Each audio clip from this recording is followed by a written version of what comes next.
Hello everyone, welcome in to a live stream with me, Tiny Peter, from TinyPeterPlays on Twitch. That's where you are, and that's where I am, and I'm here to play some Haven Call of the King on the PlayStation 2. Been looking forward to this since last week, to be honest. As I mentioned on a previous stream, I've also upped the internal resolution on my emulator. It was set to native, so it kind of looked like it was coming from an actual PS2. Set it to ×4. Crisp as a crisp. It's really good. Hey everyone in the chat. Cooley Wooley's here. Scarf of Jericho. 3 cats in a dressing gown. Loser Quest Show over Access the Witch. Gemesis. Ginger Knight. Scarf of Jericho I've said. And Cooley Wooley. Nice to see you all. 8 more new subs to go to my current goal, which it sort of updates to just the next 10 subs. I thought that was something flashed up then, and I just read it as it appeared. But it is reminding us that, you know, we're only ever 10 subs or less away from the next goal, because it auto updates in increments of 10 unless I tell it to do otherwise. Hey, I will mention this later in the stream as well and at the end, but just to sort of say it now while it's on my mind, I will also be live tomorrow. Bonus stream right here on Twitch with a special guest. His name rhymes with 10 hotter, and this stream is going to get 10% hotter with the appearance of Ben Potter as we react to Summer Game Fest, the opening session, the main event. Obviously, it's technically a sort of a week-long thing or whatever, isn't it? But you know, we're all particularly here for the big Jeff Keighley Fest. Will there be a Muppet? It's more of a Game Awards thing, isn't it? But there might be a Muppet. Will Hideo Kojima appear? I don't know. I must remember actually to sort out my own full Jeff screen on my scenes on OBS, because I don't have one. I've never had to host from this machine and from this setup any sort of reactions, I don't think. So exciting times. Please do join us tomorrow. It's 10 p.m. BST. So whatever the respective things are, you know, your time zone. It's basically the same time that this stream finishes is when I will be live tomorrow. That's when it'll be starting. They have said it's 2 hours long. They've confirmed it's a 2-hour show. So 10 till midnight. We're going to have a great time. Spyro 4 is definitely going to be there. Beyond Good and Evil 2 is definitely going to finally come out of hiding. Bloodborne 2, of course, everyone's excited for that. So me and Ben are going to have a great time. And, you know, there are going to be 0 JRPGs with anime characters that we are confused by. None of those. So good times are going to be had by all. I mean, to be honest, if Honky Star Rail isn't there, I will actually be a bit disappointed. So it better turn up. Cool. Simon Miller. Oh, it's just Ben. Oh, if only we could be graced by Simon Miller himself. What a even more successful man Simon Miller has become from what I'm seeing. I mean, I'm not really in the wrestling world, so I don't know necessarily the scale of things and like how big certain things are and how well known various creators are, but certainly from the clips I'm seeing posted on social media of Simon chatting away to interesting guests, including that guy off the Traitors, looks to me like Simon's doing great stuff as usual, if not even better than all the wonderful stuff he's done over the years. It's lovely to see. We love to see it. If Stuntman can get a sequel, there's hope for every fandom. Hey, Shreddy Murphy, I'm well pleased by Stuntman. I was watching that one. This is, for those who don't know, at the PlayStation Showcase State of Play the other day. A bunch of games were revealed. There are various opinions that people have on all the games, of course, because that happens every time anything happens in the gaming world. And I've got opinions, and Ben has opinions. We'll probably talk about it a little bit more in the Worst Games Ever podcast, so I won't go into too much detail now because I just end up repeating myself. But when Stuntman was happening, so it showed a couple of cars. Admittedly, I didn't even recognize the first two. I think one of them was from Fast and Furious or something, and then I don't know what this. And then I was like, hang on, it's doing the Knight Rider music. It's going and then Knight Rider, Kit, and Mitchell emerged from a lorry. Well, not Mitchell. That was the point. And I was like, oh, I guess whatever game this is with the first 2 cars that I don't recognise. Go nuts. I need to turn my desktop audio up. I can't hear. There we go. Blimp. I thought, oh, they're doing Knight Rider DLC for whatever this game is, I guess. Cool, fine. And then the next, I was like, hang on, is that... I couldn't tell if it was actually the war rig from Mad Max or if it was from another film with a lorry in it. Maybe it was from Terminator 2 or something. But I could tell it was like a famous lorry. And then the DeLorean turned up. I was like, hang on, this is some kind of thing where... And I was like, is it going to be like a kind of an all-star cinematic racing game? And then just as the guy got out the car, the stuntman, I was like, is this Stuntman? And then it went Stuntman Hollywood. And I loved Stuntman Ignition. I mean, actually, it was really infuriating at times, but I did really like it. Unfortunately, I don't think it emulates very well. Otherwise, I would have played it before now. I think I tried to play it at Triple Jump on stream, and it didn't seem to run particularly well. That being said, the PS2 emulator of choice that I tend to use has changed a lot over the years, and so maybe I could try Stuntman Ignition at some point again in the future. I had a great time with that game. Do I still have it?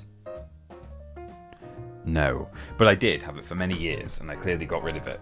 But great game, a lot of fun, a bit infuriating at times, but, you know, To have a new Stuntman game with modern tech and all of the spectacle that is going to be able to come with that, and the fact they've clearly done all these deals as well with, you know, film studios or rights holders of various things, I'm actually really looking forward to that. So yeah, hell yeah.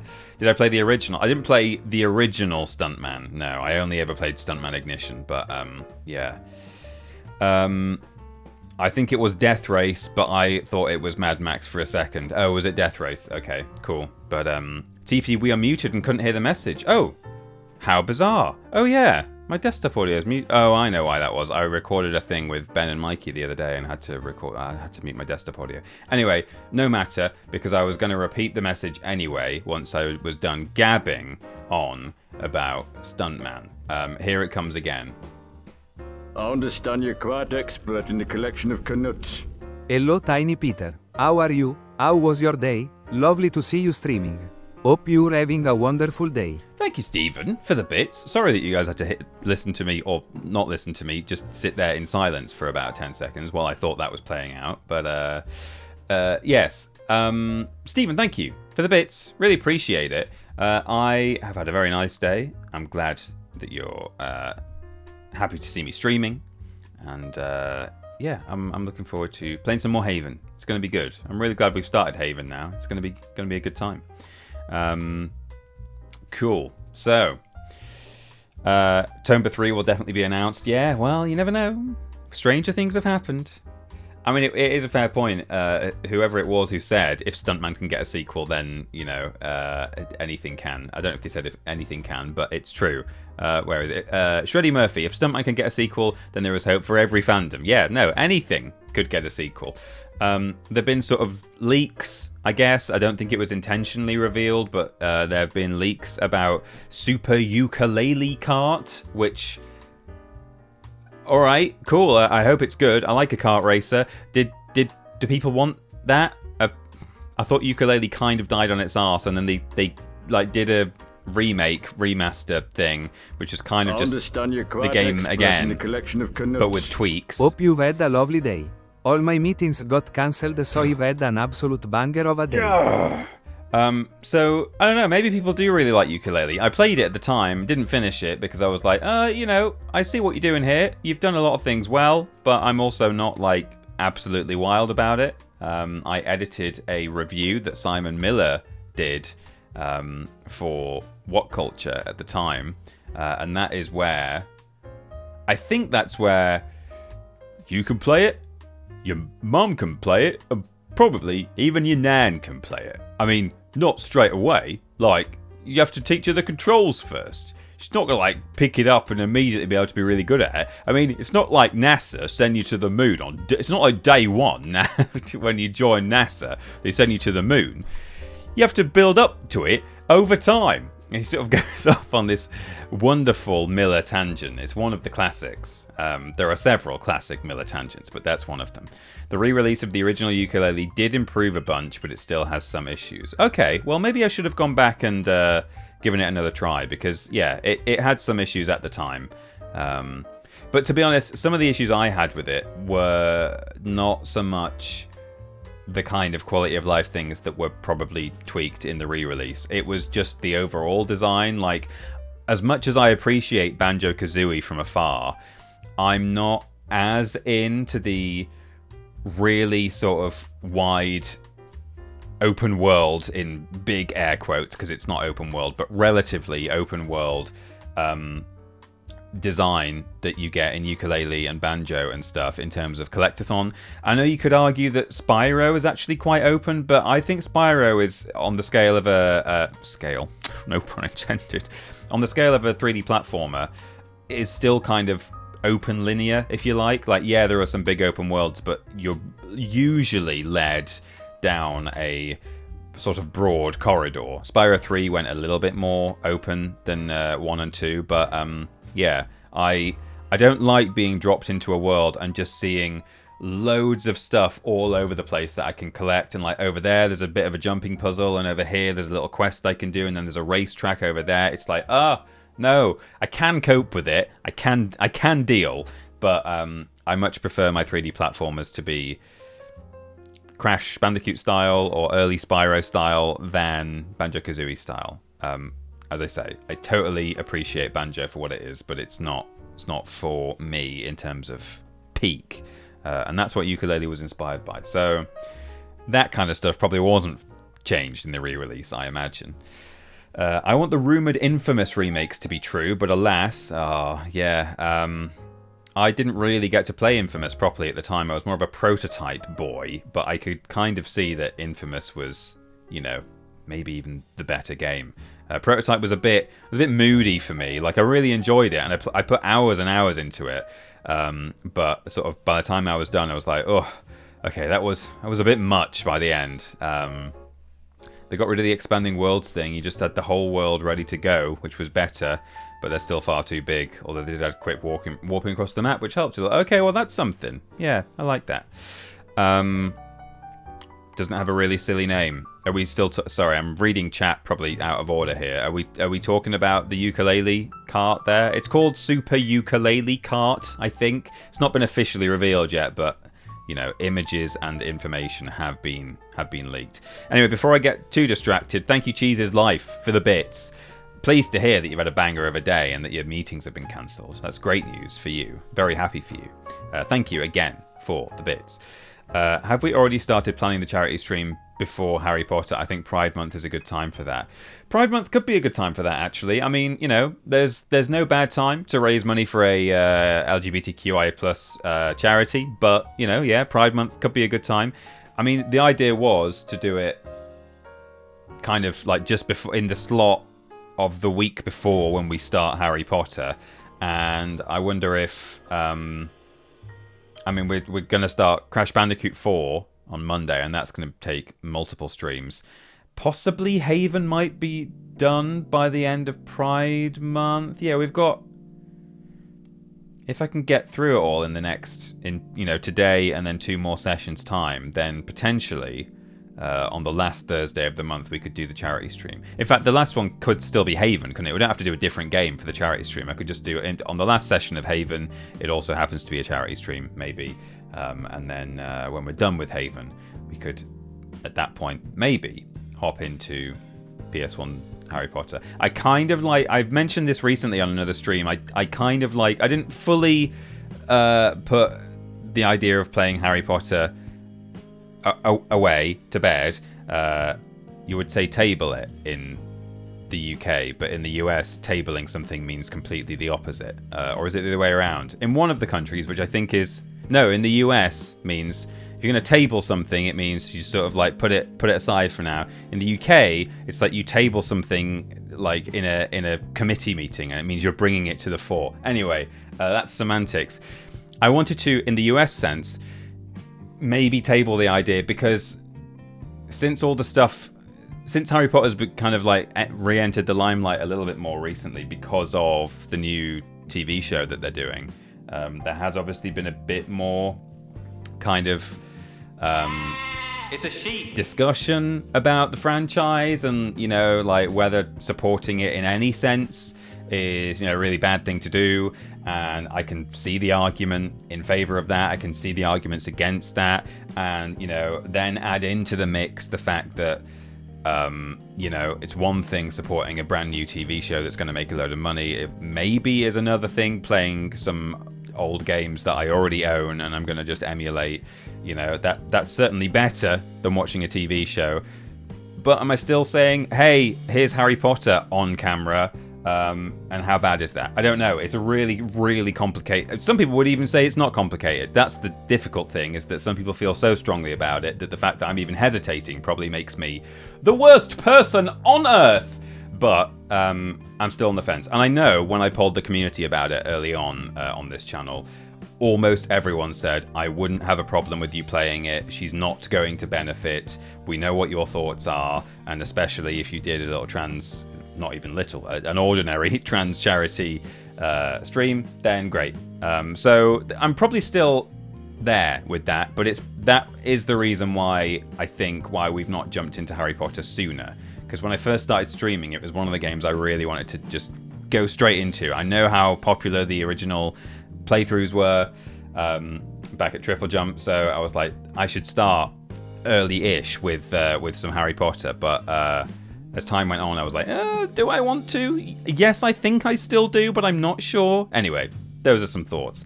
Anyway, hello, Sky Stalker. Thank you for being here live. Thank you for chatting. Nice to see you. You're a member of the VOD gang, but now you're here live, which is wonderful. And we've also had a follow from NEB87 or Neb87. Nice to see you, Neb.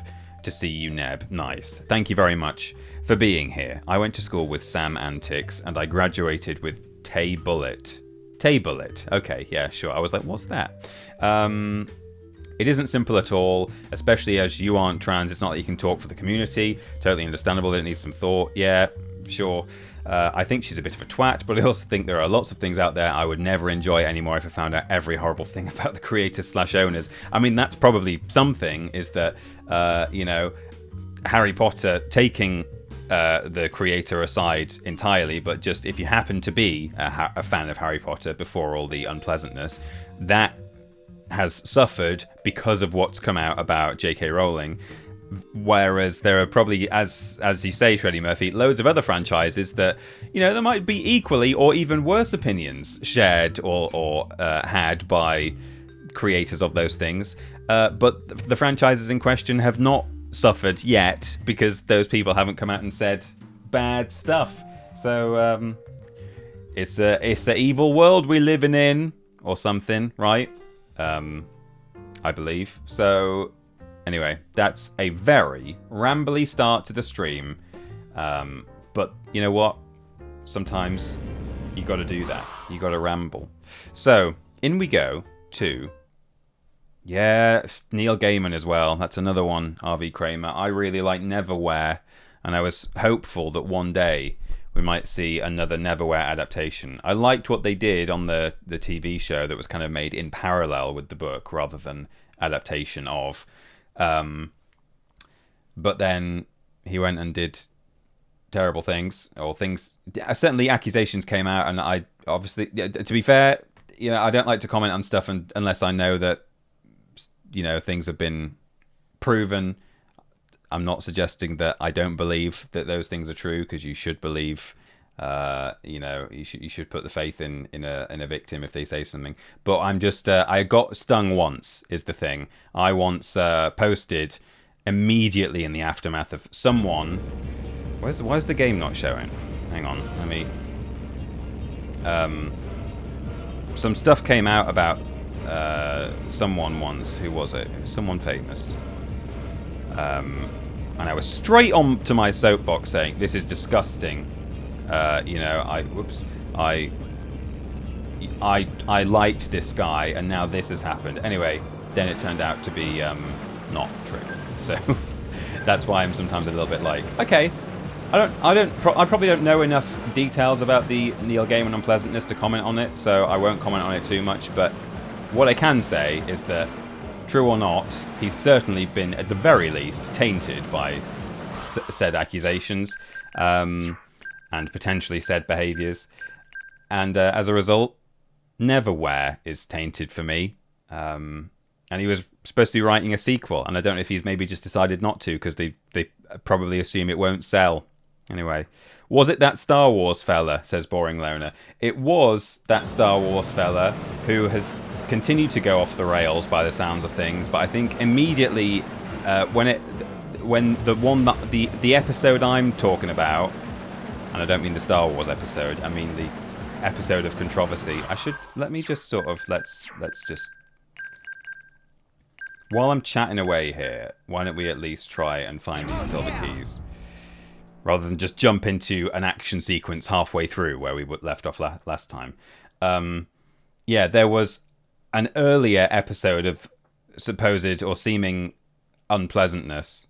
I was straight on social media saying that's terrible, and then it turned out that potentially that particular instance was maybe not quite what it seemed. I don't know, and that's part of it. If you don't know about these things, I think you've got to be really careful. Not just because you could be like slandering someone, but just because it's important to get your facts straight about anything. Oh, yeah. Especially on the internet, So anyway, wow, it's a serious start to the stream. I was this afternoon I've been thinking I'm really looking forward to some like Haven and chill. Not in the Netflix sense, you cheeky little devils. But I was really looking forward to streaming today and just having like a chill time with an old PS2 game. And we've talked about J.K. Rowling, we've talked about a Star Wars person, we've talked about Neil Gaiman. What else have I talked about? Harry Potter in general. So yeah, it's all going well. Let's lighten the mood, shall we? Where am I taking this thing? I'll leave him in the middle first until I decide I want him. So, this is Haven Call of the King. Also, the whole Johnny Depp story was just so up and down. Yeah, that's true. That's another one. Anyway, TP, give us a Haven fact. Yeah, I will do. When one comes up, I'll change the subject. Have you stayed in a Haven holiday park? Table all that. That's right. We will. Thanks for bearing with me through. Some of you probably didn't really want to hear any of that at all. Even just in a conversational sense, people don't necessarily want to think about any of those things. We're done for now. Maybe not just for now. Hopefully for good today. This is Haven Call of the King. Welcome, everyone. Hang on.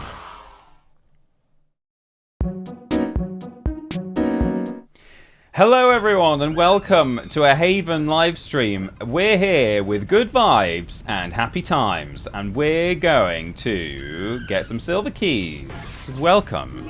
Oh, there we go. Did I even get that one? Last week. So, if you did watch last week, if you watched the VOD, if you were here live or whatever. Hello chat. Nice to see you all. I've done this bit. People are running around screaming. They're having a bad time. And I started gathering these silver keys, which we need, keys, to open the runestone pot. And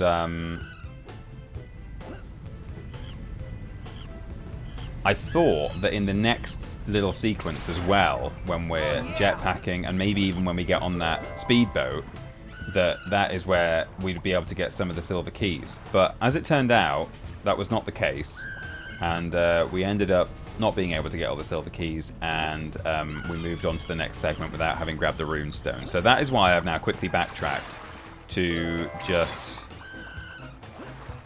see if we can find all the silver keys. We're also doing the main objective here because we're going to have to do that again. Well, actually, we don't have to do the main objective because once I've got the runestone, I can just level select and move forwards. So, yeah. But where is... So I got one of them on the jetpack, didn't I? Because I think it was kind of up in the sky. I'm curious, maybe once I've got the jetpack, I can get off it again? Possibly? I don't think so. I think it's a separate level. So we're in, what's this? Darkwater Village. Oh, and then Darkwater Lake is the next level. So technically, jetpacking around, putting out the fires, is not a separate level. So potentially, yeah, don't need that. You can swim, by the way, but it generates these little like white piranhas. There they are. And if they get even close to you, it's an instant kill. So you know, in some ways, I quite like that. I mean, it's a bit annoying when they kill you, but rather than the game be like, Haven can't swim. What do you mean he can't swim? Most people, on average, most people with the kind of lifestyle that fictional character Haven Call of the King, that's his surname, Call of the King, can probably swim. I know, of course, there are people in the world who can't swim, but one would assume, as a general rule, that someone like Haven would be able to. I feel like I am going to have to get the jetpack.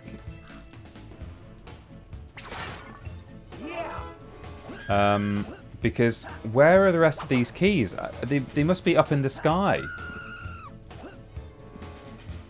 We definitely got at least one of them while we were jetpacking. It just makes me then wonder, well, once I've got them all, how do I then come down and crack open the runestone? Who is screaming? The screaming is a bit much. Yeah, there is a lot of... It's not too loud, is it? It's just annoying. They're screaming because their village is on fire, guys.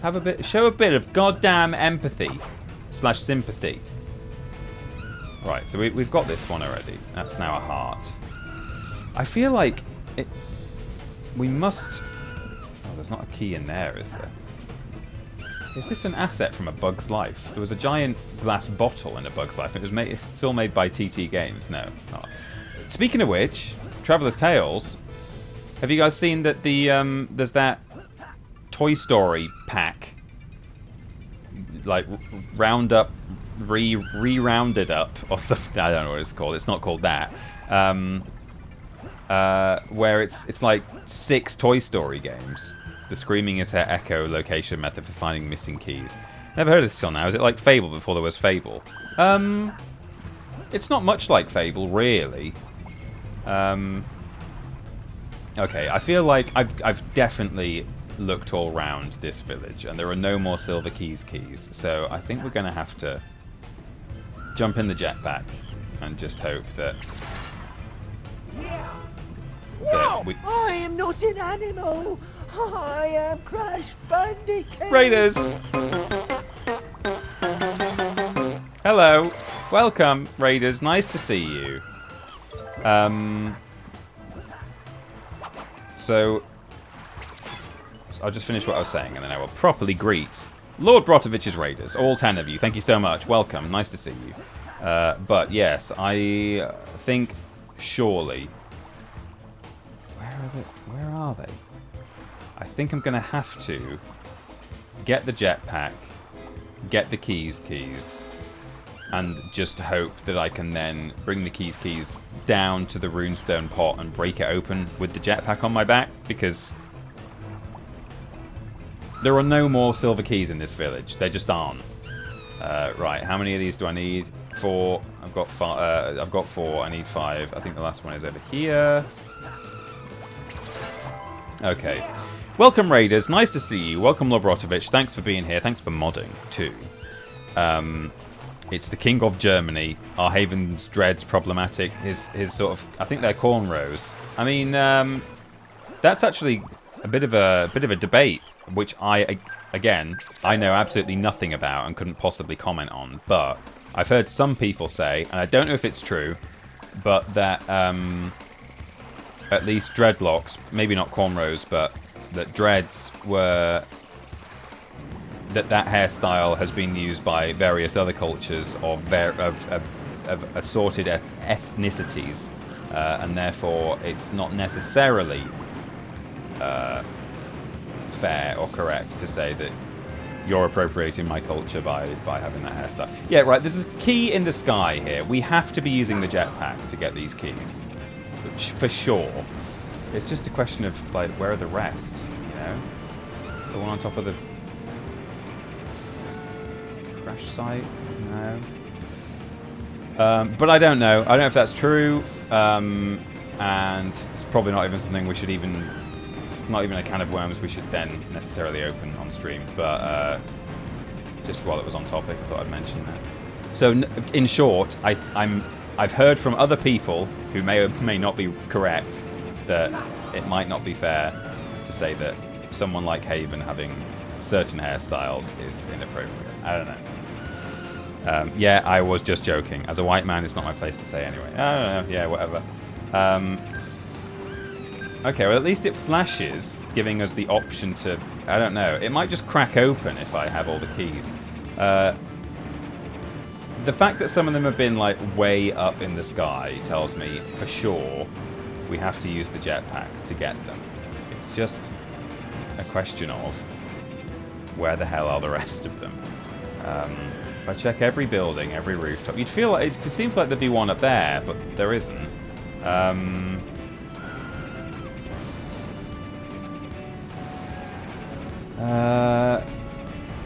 Man, this is kind of tough. Oops. Oh man, I just took impact damage from that. Hit it so hard. No. Oh! Thank you, my darling. My darling. Goodness me. Thank you, my darling. I literally just glanced at the chat and it filled up with Nate's name. Thank you, my darling. How many is that? Hang on. Jesus. Thank you, my darling. Sorry. Nate. Thank you, my darling. Do I have to? I have to do 25 salutes. That's them's the rules. Thank you, my folks. 1, 2, 3, 4, 5, 6, 7, 8, 9, 10, Thank 11, you, my 12, darling. 13, 14, 15, 16, 17, 18, 19, 20, 21, Thank you, my 22, darling. 23, 24, 25. Never done so many in one go. I was just sort of Thank sitting you, there my doing darling. that. Nate, thank you so much for gifting you, my 25 darling. subs to the community. Thank you so much. A stream is the perfect time to discuss Thank you, this, my especially if darling. you're also playing a game. Absolutely, Lord Brotovich. Did not mean Thank to get you, you my into trouble. darling. No, no one's in trouble. It's, you know, Thank you, my darling. you brought it up. It's a point of conversation. I didn't make any big claims Thank one you, way or my the other, and neither did you. You asked a question, and you were joking. It's all good. Thank you, my darling. We're all fine. No one said anything. No one's upset. Thank you, my darling. Nate, you are a legend. Thank you Thank so you, my much, darling. my darling. She will be thanking her darling for Thank you, my darling. a while, and that's fine. I'm going to read every name because that is also the rule. Gemesis, Thank you, Ginger my Knight, darling. Dr. Goblin, David the 12th, Bongo Turtles, Cooley Wooly, Thank Jax you, my Delcari, Ambitail, Iron the Lesser, The Limey Thank you, my Coconut, Another darling. Steve, BTJ, Paul Schnauzer, Lethal Lee, Refined Beast, Thank Harvey you, my Kramer, Darren Gargett, Late Sue Zed, Thank you, my darling. Shreddy Murphy, Roy Wi-Fi, Dave Ravington or Ravington, Galahad, Thank you, my Del Toro, Brody Man, D-Lodge, and not Thank you, my that Great Dane is the last one. Perfectly timed. Am I right? Mad Lad Nate, add it again. Nate, thank you so much. I really appreciate that. All we need now is Ambulance Duck. Yeah, we certainly do. Where are these bloody keys? Is there one? There's one. It's just in the sky. How am I supposed to find them if they're just hovering, like, right in the middle of nowhere? Okay, we've only got one more to get, I think. Have we? 4. Yes, so just one more. That's good. That's, you know... It is going to be a bit of a needle in a haystack, but... And especially now we've discovered that they can just be kind of not really near any buildings. They can just be up in the air. They do twinkle a little bit, though, so... Go into the garden you can't and see bury the yourself game. where none of Okay. us can see you. You're making us puke. Classic TP. Classic TP. I have said, and maybe I should actually do it, I should set up a button Oh, is this legs? that goes full screen. But like on a timer. So when I want to go full screen, I have to press my... Peter, you get 30 seconds on full screen, and then it goes back to the game. Just watching TP's face with screams in the background. So what you missed was not much. We found a... Thank you, Maja. A key. It was like up in the sky here. I'm suddenly thinking... What have you done with the controls, Gromit? Did I use that blue dragon to break open one of the like special little flame pods? Because if I didn't, which I don't think I did, I mean that is exactly what those guys are for. And I mean, what's that beeping? Is it because I'm running out of antidote? No, I guess I'm running out of time, or running out of jetpack energy. I'm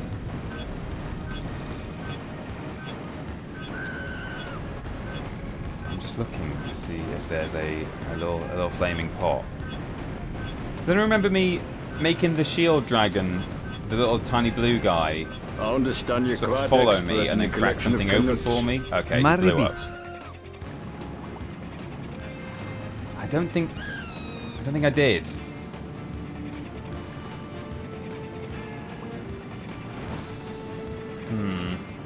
I can't get off this jetpack now either. This is a shame. Murray bits. Thank you, the old dude brothers, for those bits. I don't think I broke open a pot with the shield. There it is. It's in here. The bloody thing is in there. The silver key. Well, okay, at least we know where they all are now. We've got to get off the jetpack. I should make quick work of this now, though. And then we get a precious runestone, and it'll be all worth it for the dopamine rush that we get. And before I get in the jetpack, I'll probably just do a little save state to save us on any restart time. Because if I discover that I somehow that I can't open the runestone pot whilst on the jetpack, I mean, I don't know how. We must be able to, because we can't get some of the keys for the runestone pot until we put the jetpack on, and you can't take the jetpack off. So it must work that way. It must do. It has to. You have to break all these orange pots because the little blue dragon loves orange pots. And he will just go and hide in another one if you don't. Right, so here's what I should have done.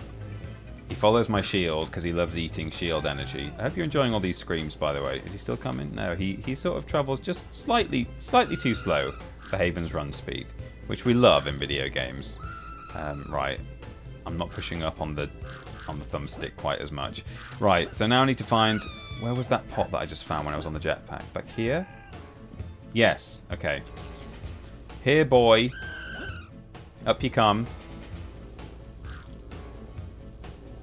Watch there just be a heart in this pot and not a silver key.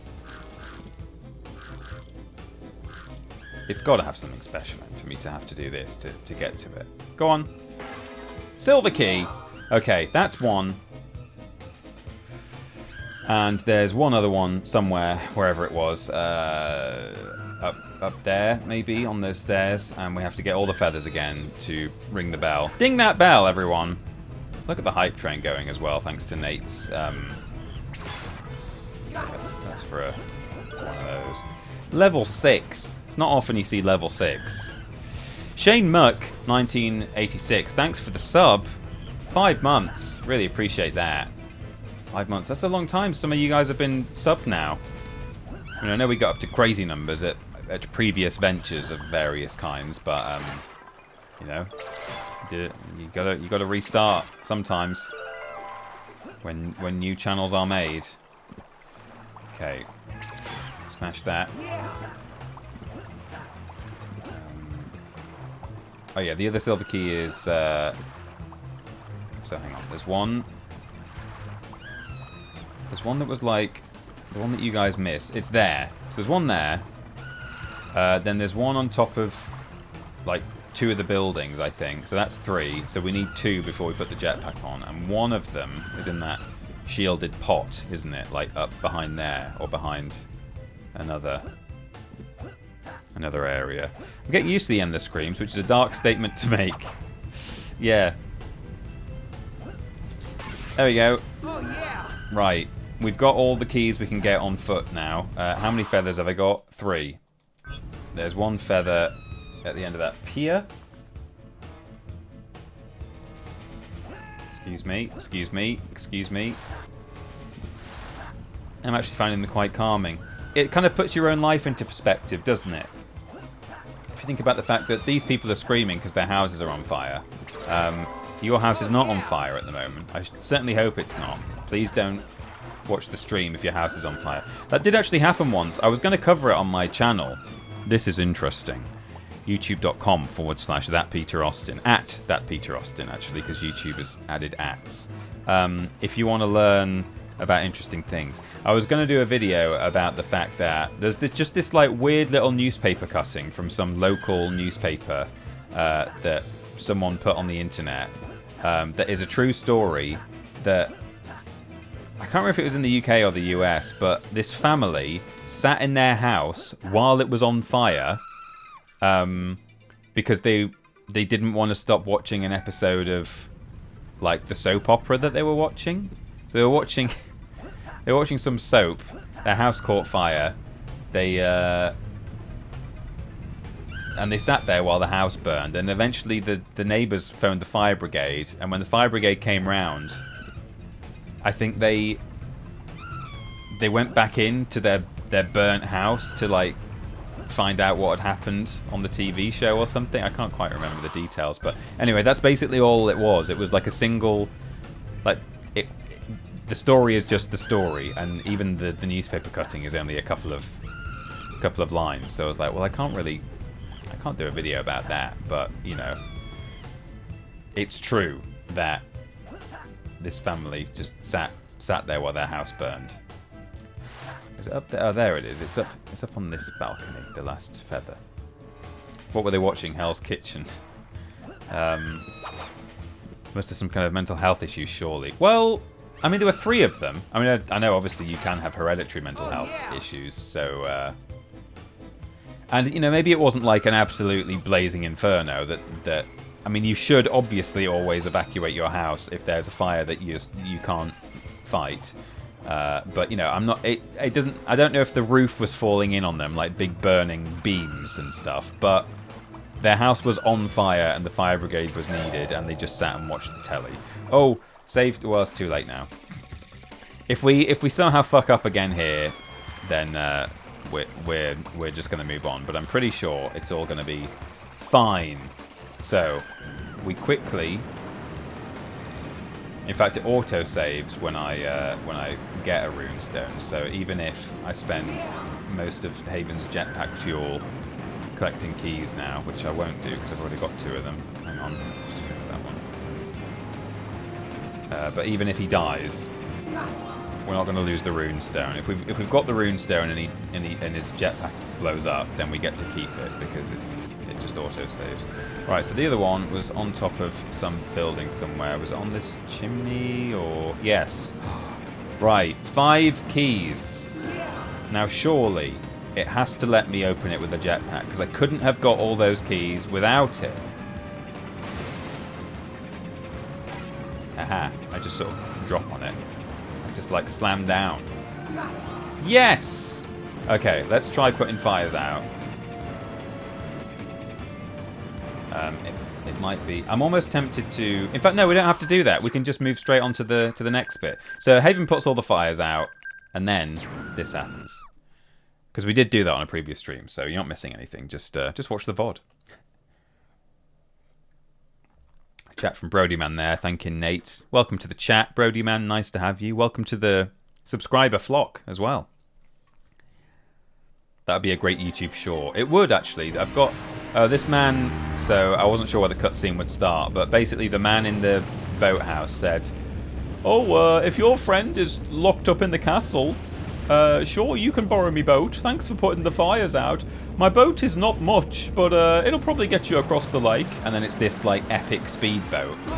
Well, epic. It's not often you get to use that word in, without sounding, well, I was going to say without sounding like a millennial. And in fact, I do still, I did sound like one. So we've got to smash open these like tower things and get some delicious cogs from inside.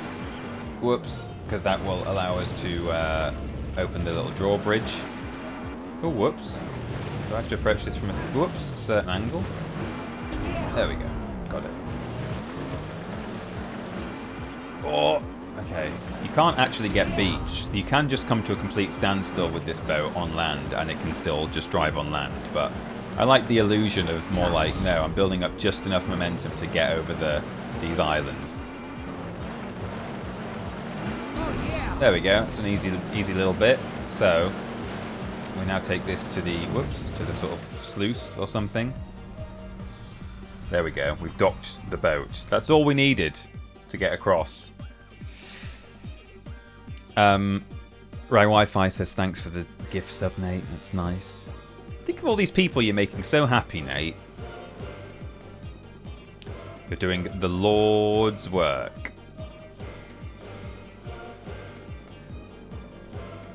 Oh, we've got a little teddy bear as our hype train emote. That's great.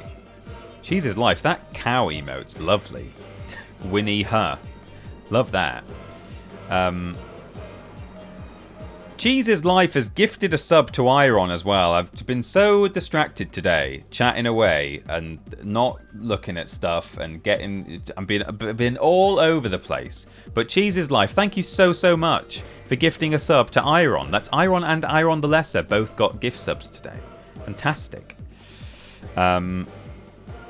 Cool. So, also thanks for the duck ambulance, Cheese's Life. That's great.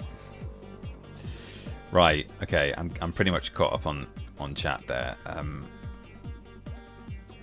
Yes, good, right. There's enough bad stuff in the world, I'm glad I'm able to mitigate it a bit. You certainly are. Right, we've got a jumping puzzle here. More feathers to collect, because we need help from Talon. So, for those who maybe didn't catch the last stream or VOD, the story here so far is that we saw our friend Chess, whoops, getting harassed by a guard, and then we sort of got knocked out in a rock fall, a mine collapse. Mine? And since then, we've woken up and no one's seen Chess since then. So we suspect that she might be being held by the local sort of overlord. There's a big evil overlord who controls, like, the entire galaxy, but he has sort of sub-overlords who work for him.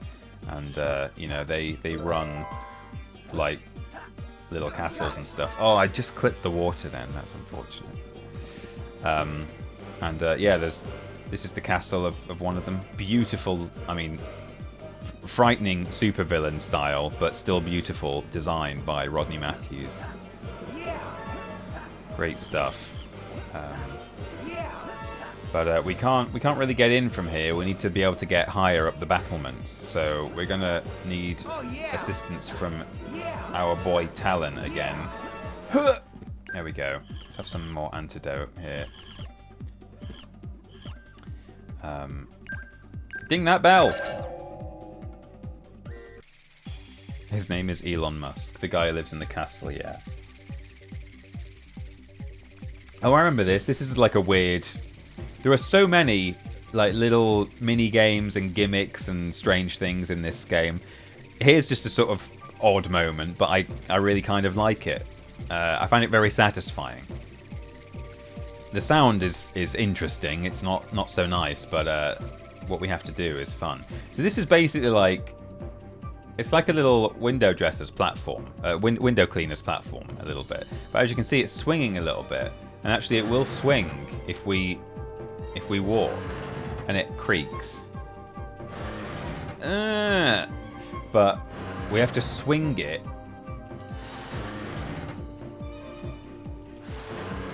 I'm sliding because I think that does actually help. we have to swing it so that it swings up so we can get out on top. It's just a weird little moment that they thought they would add in, and you know what? When you really get some momentum built up, it is quite fun to do. We're nearly there. Yes, that was a good one. Hell yeah! Oh, nearly. Nice. And we're up. Right, in we go. One of the best tracks in the game, this one, I would say. Peter just swinging as usual. I've got all that, what's it called? Pampas grass? Is it Pampas? Pampas Premium. Huggies. That's a pot bot. They trick you. They're actually bots, but they look like pots. Lots of pot bots in this level. Ooh, this guy's actually actively chasing me. So these guys have jetpacks. They shoot at you. If you hit him, he will kick his jetpack back into gear. Oh god, he's leading me a right dance. Anyway, 2 hits and he's down. He's dropped a silver key. That means we've got a runestone to find in this level. Uh-oh! I'm in trouble, Tubbs! Oh no! I'm doubly in trouble. I just hit that fire. Whoops. Boom. Do we get to keep silver keys after death? Yes, we do. That's great news. We've got robots walking around. It's quite an industrial... Oh, Jesus. It's quite an industrial castle here. No! So, you can kill pot bots by with a shield slam like that. I'm not sure if you have to have shield energy. If you run out of shield energy in this game, I mean, there's normally loads of these little blue balls to charge it up. If you want to get blue balls, you can. But even if you've got no shield energy, you can still do a ground pound, but it just doesn't have the shield effect. So without that, it does limit you in some places. Like there are certain things you can't do if you don't have the shield effect in your ground pound, but you can still at least do something. Oh man, I'm getting my arse handed to me here. I need to actually probably be using my shield a little bit more.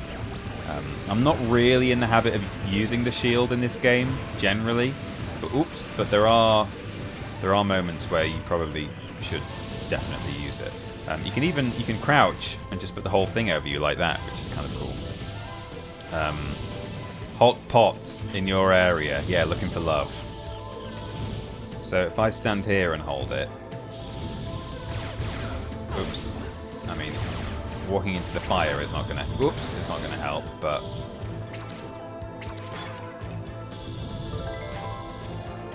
Seems like the guys won't shoot me if they're off screen, which is good.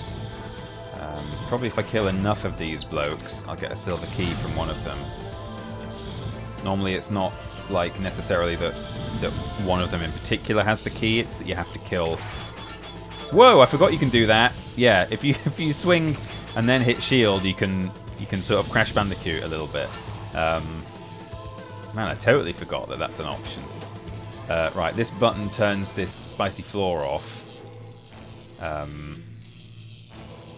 Just come back on again though. But who needs spicy floor when you've got...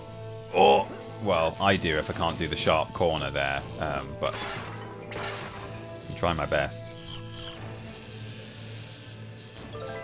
Right, here we go. Need some health. Right, if you hit these yellow ones, then a gun will come out of it. Problem is, if I've got a gun on my wrist, I can't swing my yo-yo, which means I can't cross this floor. Oh, so that's what the button is for. It's so that you can bring this across here.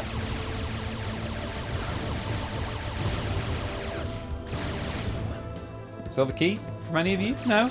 Okay. Alright, fine. I didn't want it. I didn't want a silver key. Oh, hello. Turrets. I got 1 hit point left again. Some drones down there. We've got some platforming to do here.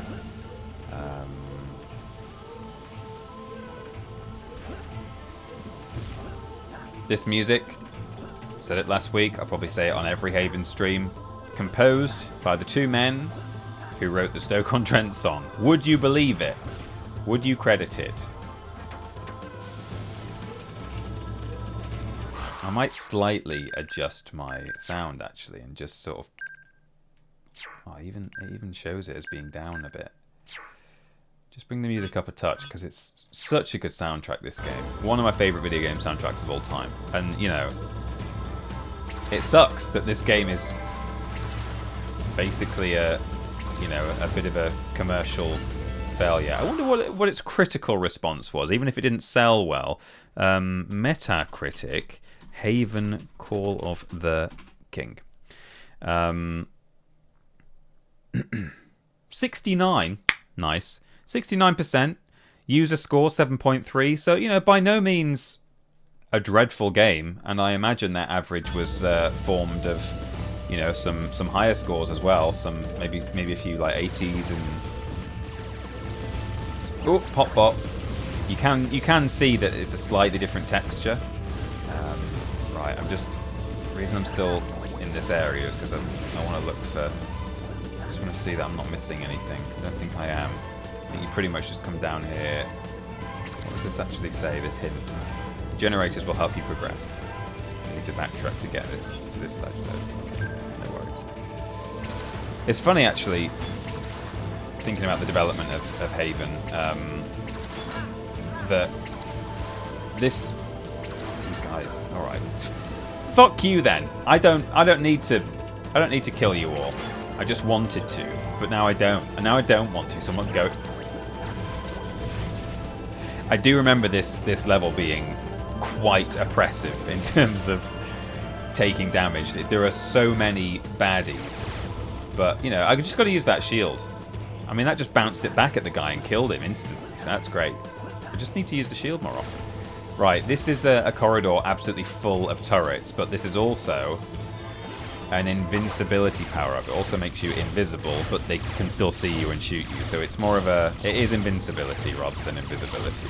And if I grab these blue balls, I get to keep the effect going, you see. Now I can charge this up, and that will let me. Oh, I need more energy.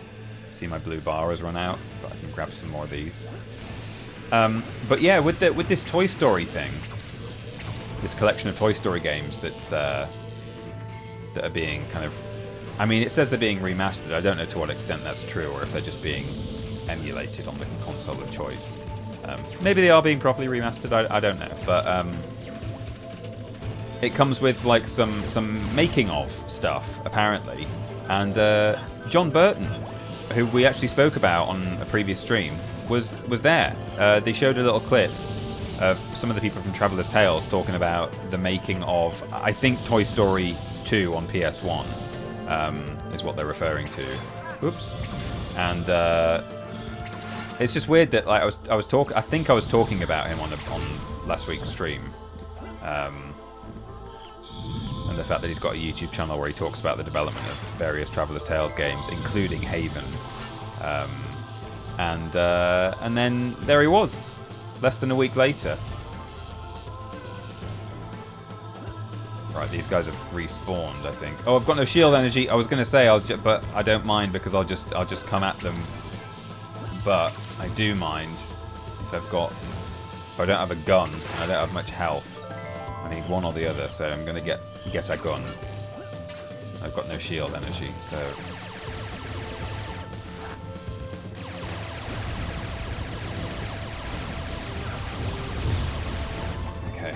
Jeez. Let's fully recharge our shield. Hello, tiny people. Sorry to miss this evening's vibes, but I'm doing friendship medievaling. See you in the VOD. I continue to thoroughly enjoy your videos. What does a friendship medievaling mean? I'm intrigued.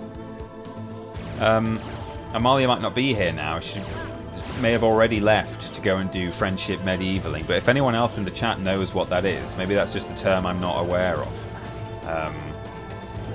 I'm doing a friendship medievaling. We may never know. LARP, D&D. Yeah, I mean, I did wonder that might be. Oh no! Do I have to climb up again? Oh, I've just gone all the way round and had quite a bad time doing so. Oh, God. That's unfortunate.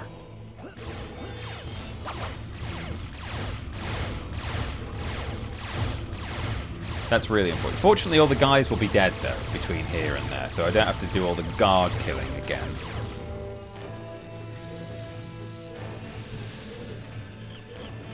I'm still invincible.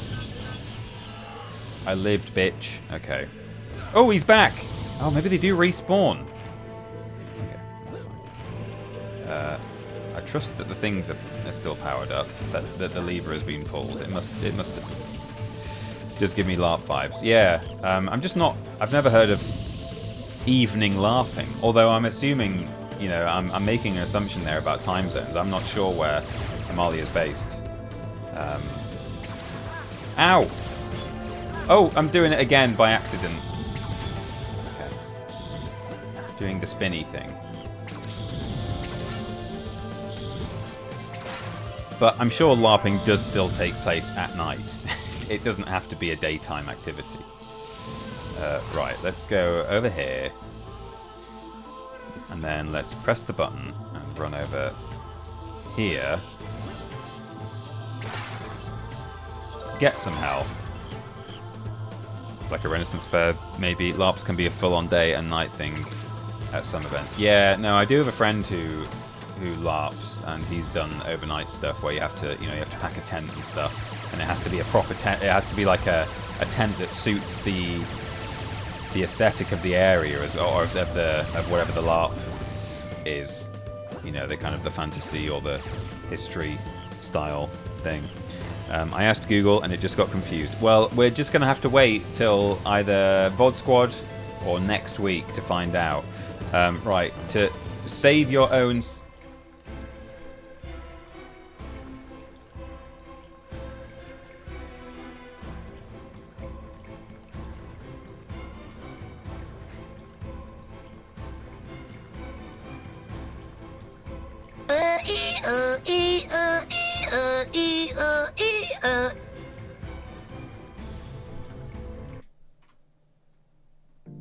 Do I detect a tear of frustration? Is everyone laughing at you?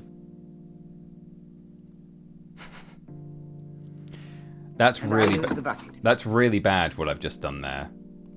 That's like catastrophically bad.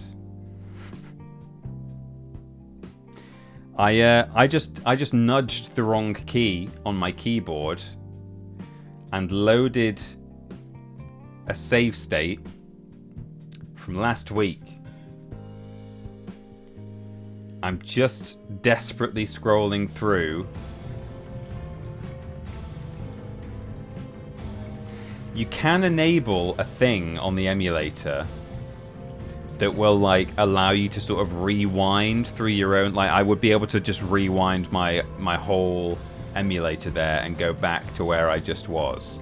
But I don't think I've got it turned on because it takes you know, it like uses up like RAM and stuff to be doing that.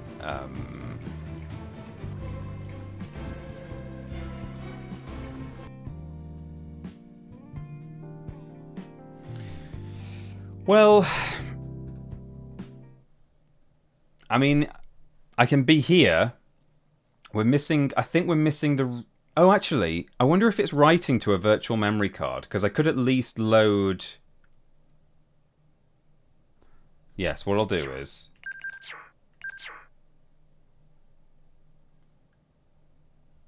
I might restart the whole game.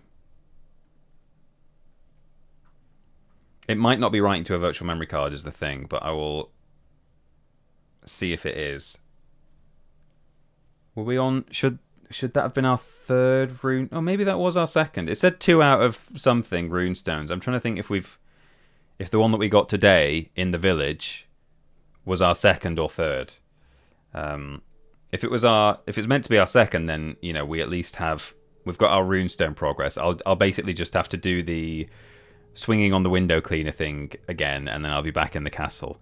And you know the fact that I've had to go round in circles anyway to do some of that stuff, you know, we'd not really left the castle entrance regardless, had we?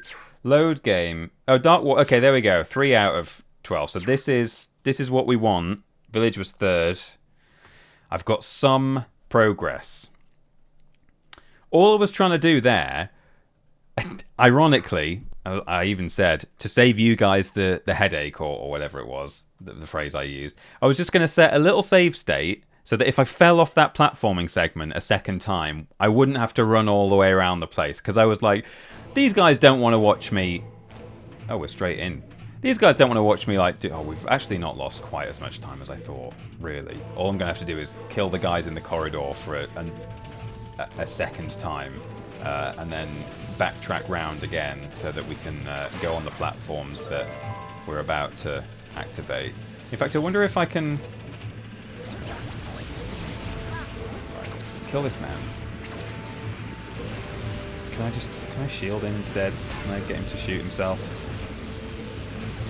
Dude, it would help if you actually got the aim of a stormtrooper, this guy. Right, there we go. Dead, key, those are the important things. Right, if I go the opposite way, if I actually come over here and give some shield energy to the invincibility, yes, we might be able to go in this way, and then we can at least go and pull the lever straight away without going through that corridor, which I don't really want to have to keep doing. I'm sick of that corridor. I'll have to do that corridor once again in a minute, but yes. Oops. You loaded instead. Yeah, classic. Yeah, that's what I did. I wasn't even trying to press the save button. I was trying to press the scroll through various save states button to try and find a free slot, but I pressed the load button. Oops. Oh, I've got no shield energy. So that's what a ground pound looks like when you've got no shield. Look at this like ordinary fire extinguisher in this science fiction world. It's just a usual one that you would find on Earth. Anyway, here we are. So we run over here. We know there's nothing in this room to collect. We just avoid the pot bots and the red pots and the drones, and we pull this lever. And we're actually now back to where we were, pretty much. So amazingly, we didn't lose too much progress. I just need to get back up to these platforms and then save state. Wow, considering what I thought I'd just done, that was not a bad reset at all. I thought we'd lost the runestone as well, but fortunately the game auto-saves and I do have a proper virtual memory card. So, yeah. Never mind aesthetics TP, safety first. No, you're right. Quite right. I mean, we were literally in the very previous minigame putting out fires with a jetpack that shoots water. But, in fact, I think I said all this in my review, almost verbatim. No, I say it all in jest. Right. Oh, I've got no shield energy again. Okay. I need to remember to pick up the blue things.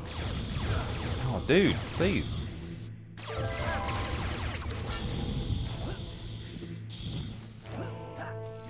I wonder if skidding... I don't really want to try it. I was going to say, I wonder if sliding on my knees into guards will kill them, or if it just counts as pain. Because actually, Haven's thing is not very easy to use. You have to be pretty precise. So you can be. It's not got a lot of range, and it's very small. Think of other things like that as well.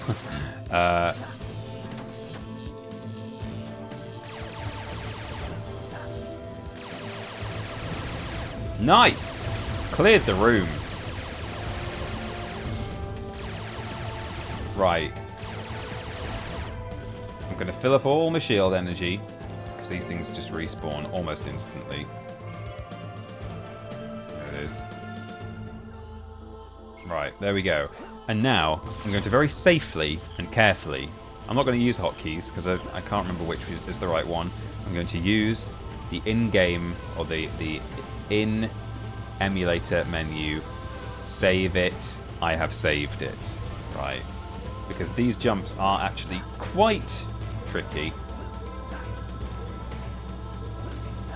It's a little bit too easy to F it up, and then you have to run all the way around again. Right, we're further than we've ever been. When did this game come out again? 2000 and... it was earlier than I thought. Someone asked last week, and I guessed...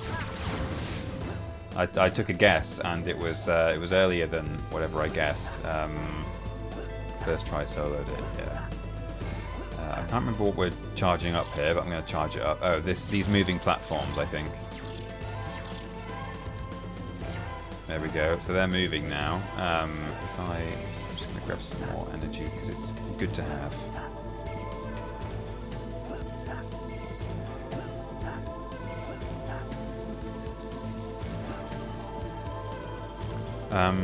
Does somebody... Ooh, no, that's not... No, don't do that. Someone want to look at the release year for me? Just while I feel like I've wasted so much time in this stream so far that...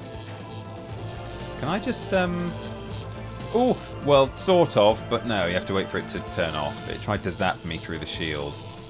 Right, we've got some mines here. I mean, this is just completely reckless as a security system. Oh yeah, here's another weird thing. There's just so many weird things in this game. If I activate this spinning top, it's like a generator and it just spits off little bits of shield energy, so I can use all my shield energy to slam that open. And then this thing will just throw out some more little balls for me. Problem is, they come out in random...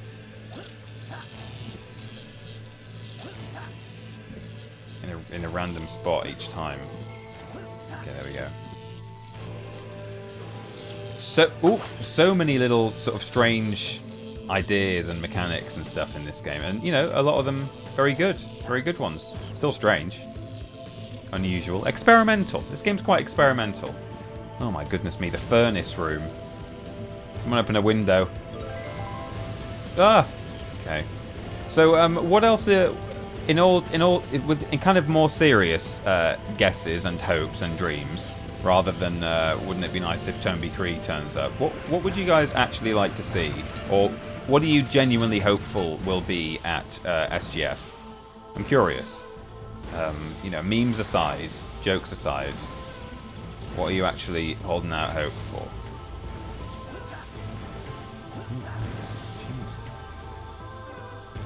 Even stuff that we know about, but you know, maybe we've just not got a release date. Are you hoping to just, you know, get an update on something that's already known about and official? Where's this bringing me? Is this the actual way to go, or is it? Hang on, what? Take me up again. What is this about? Oh, up there. Okay. Well, there's a bloke. There's a bloke here. These guys, when you get close to them, they stick their arms out and try and whack you. And I can't remember if I hit him in the back, if I can kill him. If I hit him in the front, he just laughs, I seem to recall.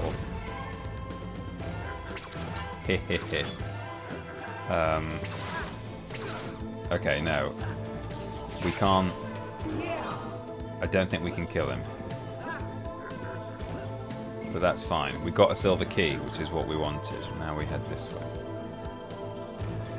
Excellent. And that brings us up here.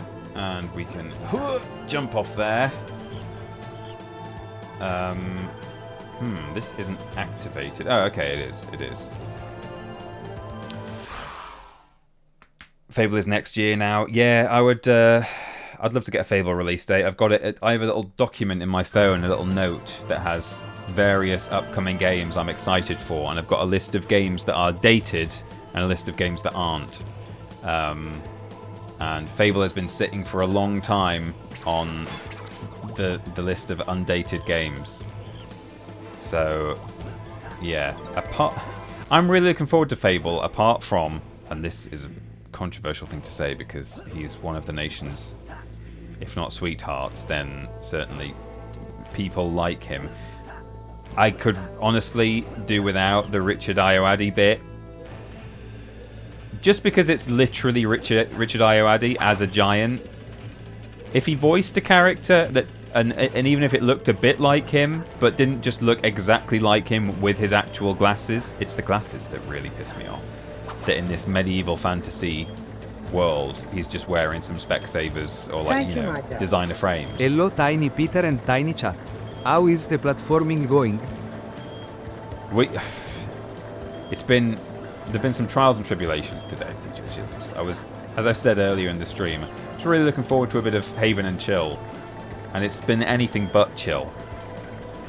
In terms of, well, everything, things we've chatted about, and the difficulty and mistakes that I've made, and in a good way, but all the same, not chill, exciting. A huge wodge of gift subs from Nate. Not that gift subs in big quantities can't be chill, but, you know, it's difficult to be chill and excited at the same time, right? So, yeah, it's been a high-energy stream in good and bad ways. Oh, I certainly hope there wasn't a silver key in there. There probably wasn't, because it was the first of these two. But, yeah, if a pot gets blown up by a red pot, then you don't get the thing that was in it. I'm guessing that one probably had some antidote in it or another heart. Going to keep our fingers crossed. If we get to the end of this castle section and we don't have our runestone, we don't have all our silver keys, then fuck it. I'll sort it out later. I mean, possibly I could even just do it off camera if we don't want to see me do all this again. I don't think I want to do all this again on stream. Look, there's one of these over there. Now that one could potentially be a silver key, because I've got to get over there and land without setting the thing off. There we go. Okay, that gives me hope that there wasn't a silver key in previous ones. Nice. Thanks for the sub, by the way, DJ Chisels. Thank you so much. It's going fine. 91 Jeebus hopes for a Persona 6 announcement. That would be cool. Yeah. Thanks for chatting, by the way, 91 Jeebus. Nice to have you. Spyro for sure, says Loser Quest Show. Yeah, I mean, I feel like... I know I said, like... Yeah, apart from your pipe dream answers, what would you guys like to see? And I can't tell if it's me being a silly, overexcited fanboy, or if it's... Like, I can't tell if I'm being naive or not, because I'm kind of too close to it, but I do actually genuinely think that there is a reasonable chance of seeing Spyro. Maybe not SGF, it might be at the Xbox showcase instead, but I do think that it actually could happen. You know, partly because... I mean, Toys for Bob are working on something, and they have been doing for... What, like, is it a couple of years now? Oh, I've run out of shield. You can get behind these guys. There we go. Okay, I've killed them all. No silver key from them, but that's fine. I don't mind. So yeah, but I don't think I'm just being...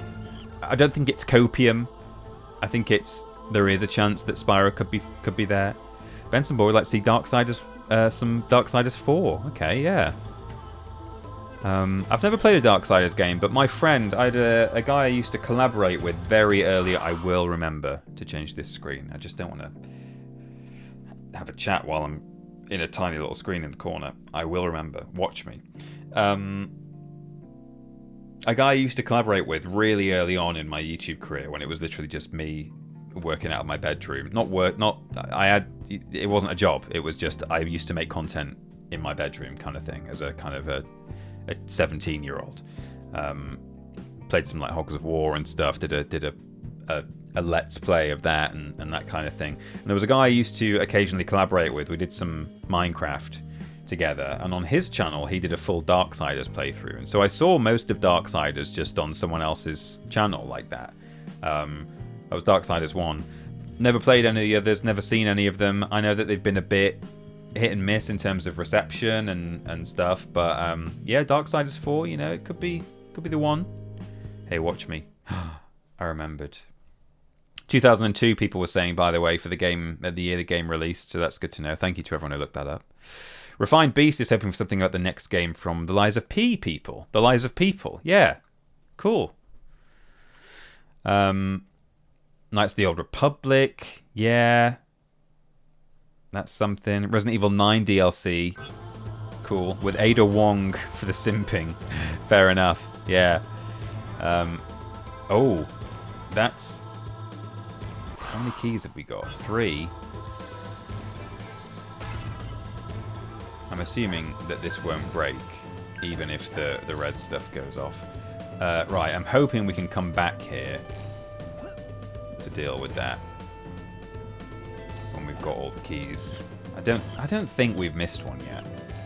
I don't think we've had the chance to. Right, if I push that, climb to the top, there's a thing to jump out of. And, oops, in terms of rewarding me for this, you would think, there we go, it lowered this grate, that button, and it's now going to eventually go up. And is there something? Oh, okay, no. So, okay. There's no collectible here. This is how we recharge our shield. Now, it's kind of a... So these things, you can see my shield energy's going down, right? I'll just use some up. When you hop into these pots, it fully recharges your shield energy. Problem is, to get out of here, you know, I can't now, I'm trapped. Except what I can do is launch out of this thing, which is another thing that they're able to do, but that uses up all your shield energy. I wondered why the fuse seemed quite long on this thing, and what it is I need to press the button and then get up there fast enough that I can hop in the pot and then get out on foot without using the launch system. So there we go, we got all our energy and we got out without having to use it all up. You see, that's the puzzle, that's the task. And then I thought I saw, yes I did, one of these. So now we've got a gun as well, because I think in this room there are 1 billion guards.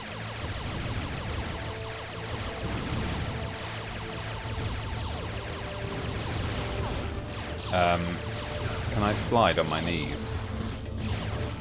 Yes, if you hit that, it smokes the room out and these guys can't see. Because otherwise, you know, how do you possibly cope with this room that is absolutely full of guards?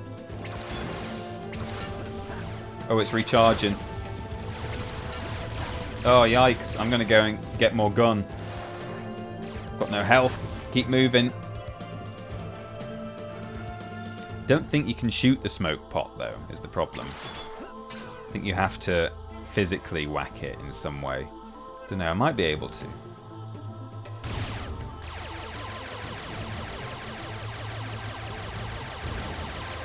Can I shoot it? No. Ah, oh, damn it. I think there is some health in that room, actually.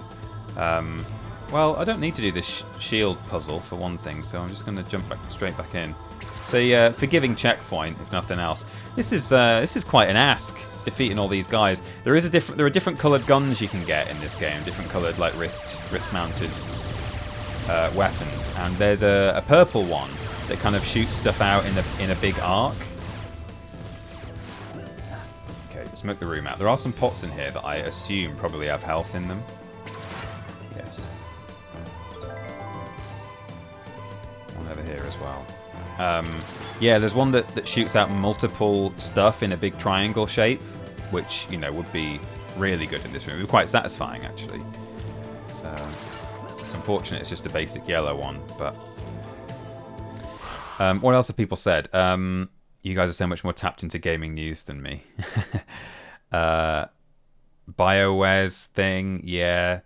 Mass Effect 4 is my pipe dream, yeah, fair enough. Oh, quite a lot of, or a bit more love for Darksiders in the chat, actually. Pro streamer over here. Fallout 3 Remastered was meant to be a thing. Oh, was it? Yeah, that sounds... Smoke pot, yeah. Yeah, that rings a bell, actually. There was, in a kind of a Oblivion sort of way, people have been talking about it, haven't they?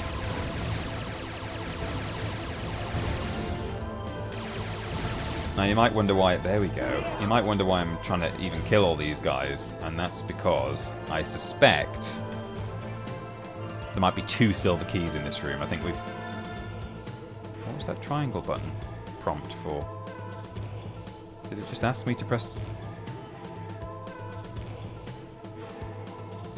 Oh yeah, just a hint. Oops, no, what am I doing?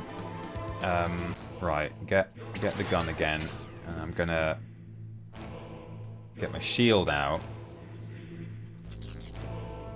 Make my way straight to the smoke pot. And then I should be able to pretty much, I think, clear this room out.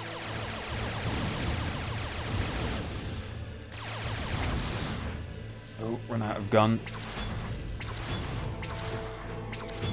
Yes, silver key number 2. So now we can head straight back. Oh, so many guards. Kind of taking the piss a little bit, but hey, we did it. They equip you with the right stuff to deal with it, you know. I kind of struggle. Remember that corridor with the 3 guards in it that I died in a couple of times next to the room with the spicy floor? And then I just defeated like 40 of them. Okay, so we take this back in here, and we're going to get another runestone.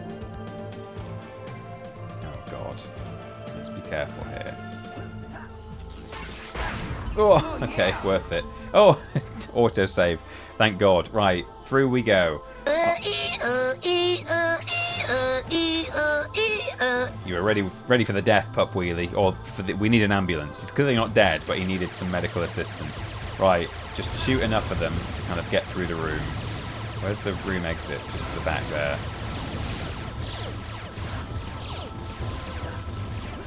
Ugh, made it. Oh, okay. This is why we have the recharging pot. We have to come back and forth with a full set of charge. Okay. That's one lot.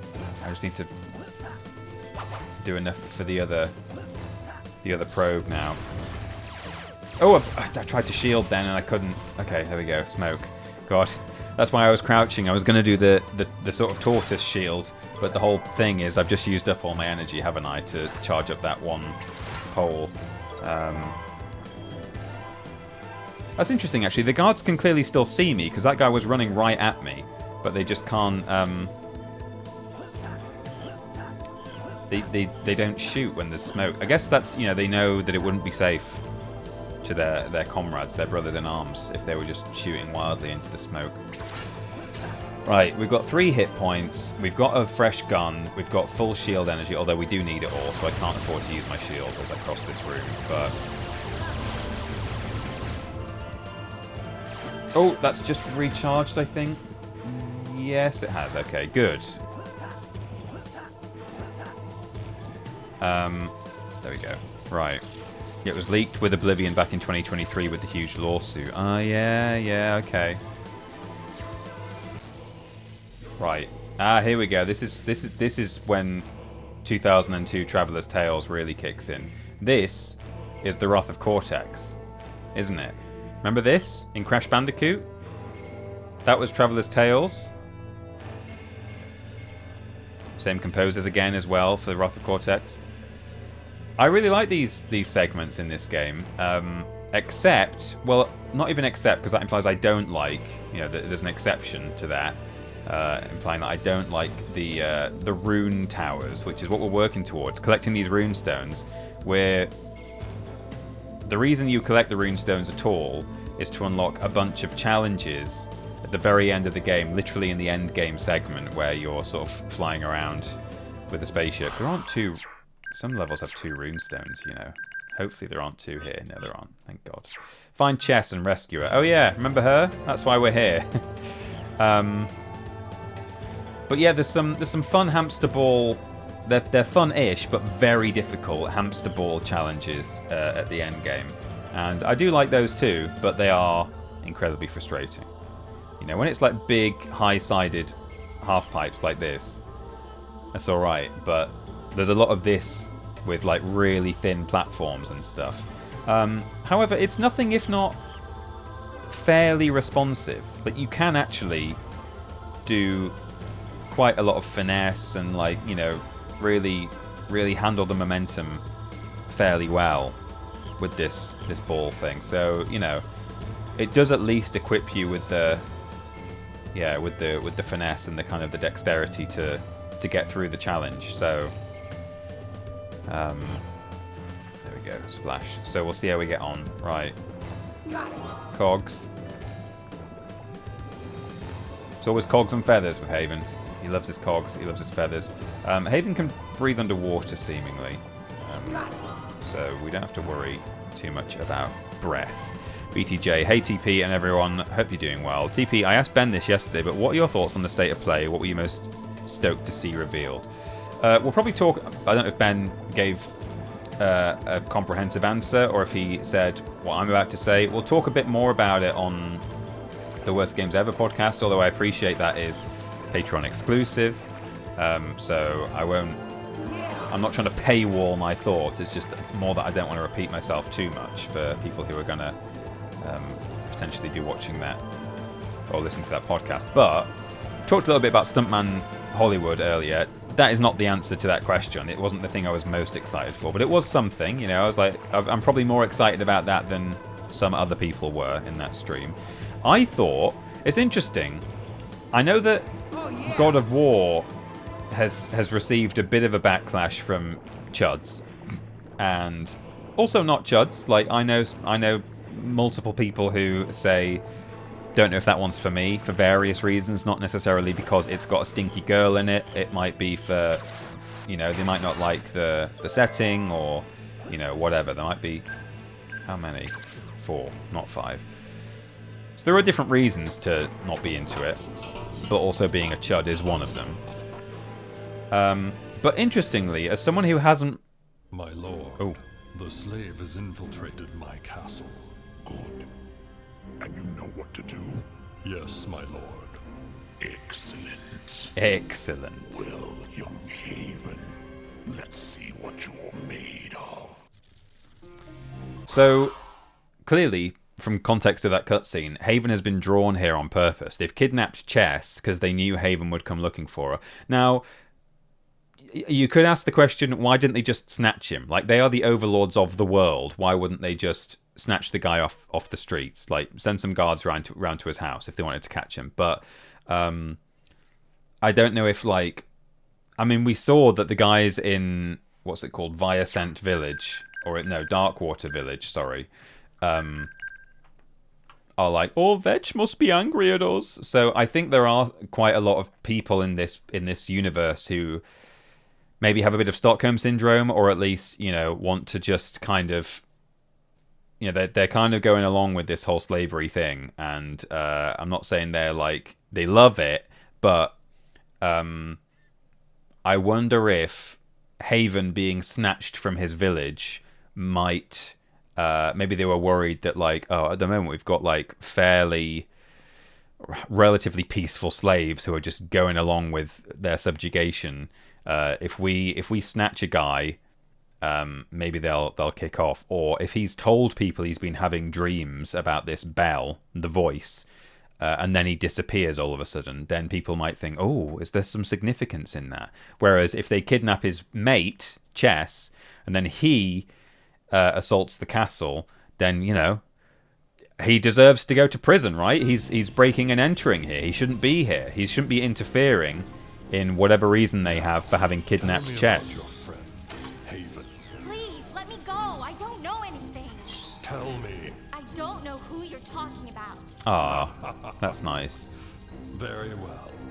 So that's my suspicion as to, oh, he's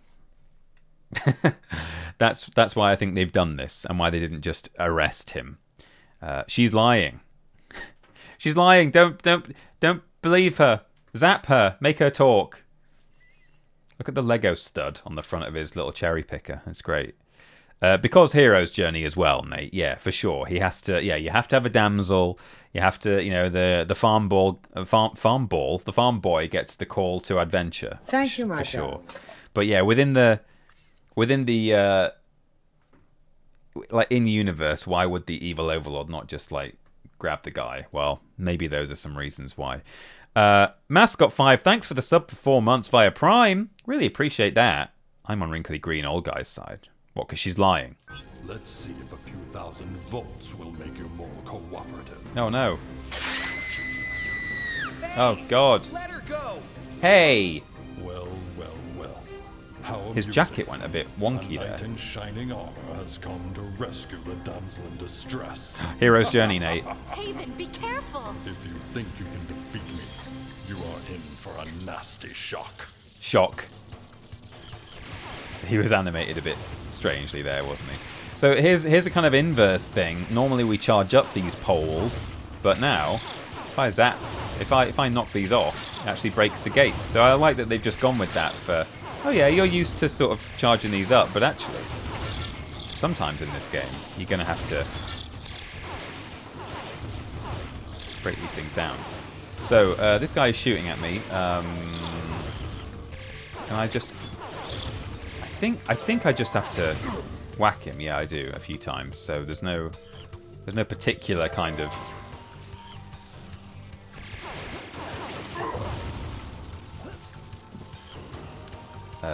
no like super special sort of challenge here. I think it just gets tougher as it goes. I think more obstacles appear.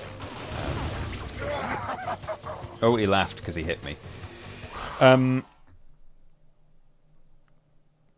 have the opinion if people don't want to play a game, fine, but they can keep it to themselves instead of trying to ruin everyone else's excitement. Yeah, so that's what I was trying to say before. I've not played... well, I have played I played the first God of War of the recent versions, I mean.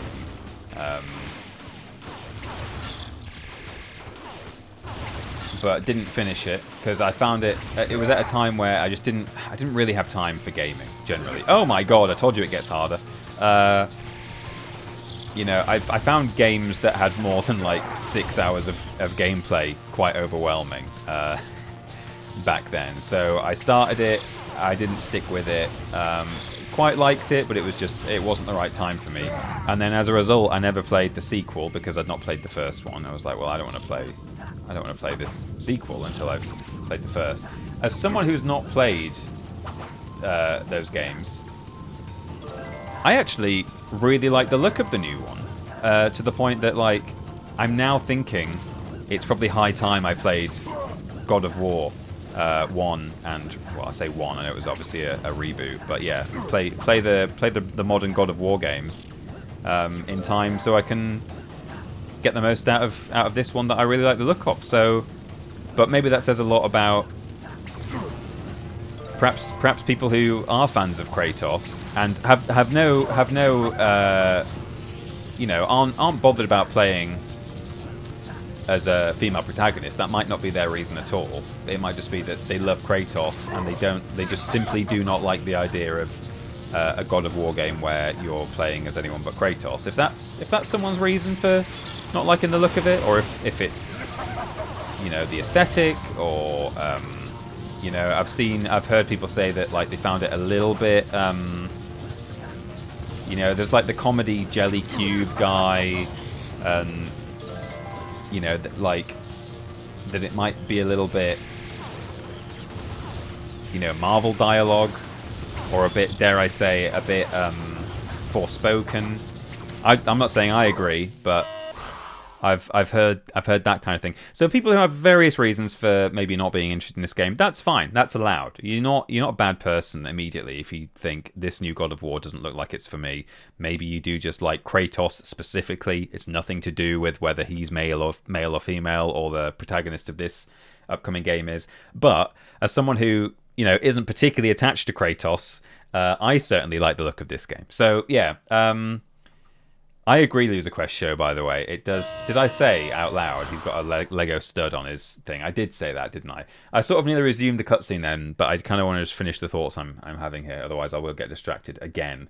What did I like the look of at the showcase? I'm trying to remember off the top of my head what was there. So clearly, there was nothing that blew my head off enough to have left a lasting impression, but there were a few in fact, I know what I'll do. I'll just consult my list of games that I am interested in that are upcoming, because that I definitely added some stuff to it, and that will be the easiest way. So I liked the look of... I'm really excited for Tomb Raider. Really excited for that. I didn't play the more recent kind of run of Tomb Raider games where it was a bit more heavy and serious, and this just looks like it's classic Tomb Raider, because I mean it would be, wouldn't it? 'Cause it's a remake of the original. Rayman Legends. I mean, again, I didn't play the original Rayman Legends, so I'm not looking at that in a kind of, oh yeah, I'm really looking forward to a remake of a game that I played and enjoyed back in the day. But you know, I am looking forward to that and giving it a go, and that being my first chance to play Rayman Legends. The Lost Wild, what is that again? I've forgotten. I already had it written down, and then we saw it again. Oh, that's the dinosaur game, isn't it? I want to see more of that before I decide, but I love a dinosaur game. And then, yeah, those are the main ones, I think, from the showcase that I really like the look of. So, yeah, I think probably Tomb Raider is the thing I was most excited about. But Rayman looks fun. Lost Wild looks intriguing. Stuntman Hollywood, and then God of War. Oh, and obviously Wolverine was there. I am more interested in Wolverine now than I was because it's confirmed to be a linear game. And this whole time, I've been kind of secretly, quietly thinking, I don't know. I don't really know if I want to. I don't know if I'm at all bothered about this Wolverine game, guys, Like, I've not really vocalized it very much. I've been saying, like, oh, yeah, I'm excited for Wolverine because that's just what everyone's been saying. And I kind of feel like it's almost like a FOMO thing. It's like trying to convince myself that, like, well, I love Spider-Man, so I'm excited for Wolverine, I think. Aren't you, Peter? Yes. Am I? Yes. Hello? Because I like Wolverine as a character, and I like Marvel Spider-Man, so surely I ought to be excited for Wolverine, right? But the idea of running around as Logan in an open world, potentially, driving a motorbike, or just parkouring everywhere, and having a trillion, like, little side quests and collectibles to do, I was like, I actually don't know if I want to do that, even as Spider-Man again, let alone as Wolverine. I probably will do it again when the new Spider-Man comes out. But as Wolverine, I was like, I don't know. But it's confirmed. It's linear. I'm far more invested now. Linear in Pride Month. Oh god, he fell into his own zappy thing. Well, he was right. That was a nasty shot. Oh, the facial animations. There was a nasty shot. Well, how do I get you out of this thing? The release button is on that control panel. Oh god, this bit's really dark. Okay, let me see now. Okay, well, there's the light switch. I knew that. Yeah. Evan, do you know what you're doing? Well, sure. Don't worry. Oops, sorry. Okay, I got it this time.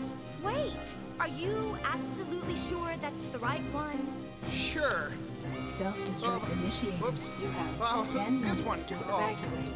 You have 5 minutes to evacuate.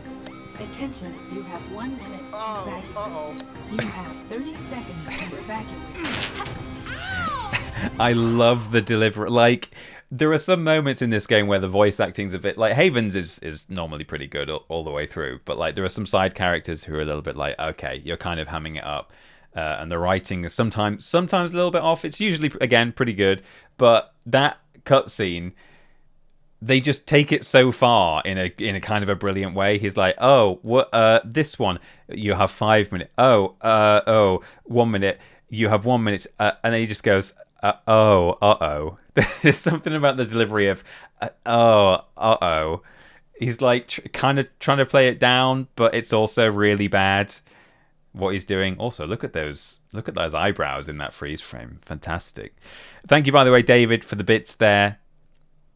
Nate gave you a sub, and then you also gave some bits. The system truly works. One day I will have milked every last one of you dry of every penny you own. That's my ultimate goal.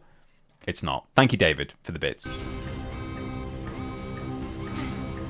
Let's go quickly. Oh, Whoops. Get up. Run. You have 30 seconds to evacuate. Any idea how to operate one of these things? Just do something. There. I like how he's a bit useless. Like he's not a superhero, you know, and he was designed that way. I think there was a snippet somewhere in an interview or something where the team were like, yeah, we made Haven this kind of very imperfect hero. Like he's dropped into this. He doesn't know what he's doing.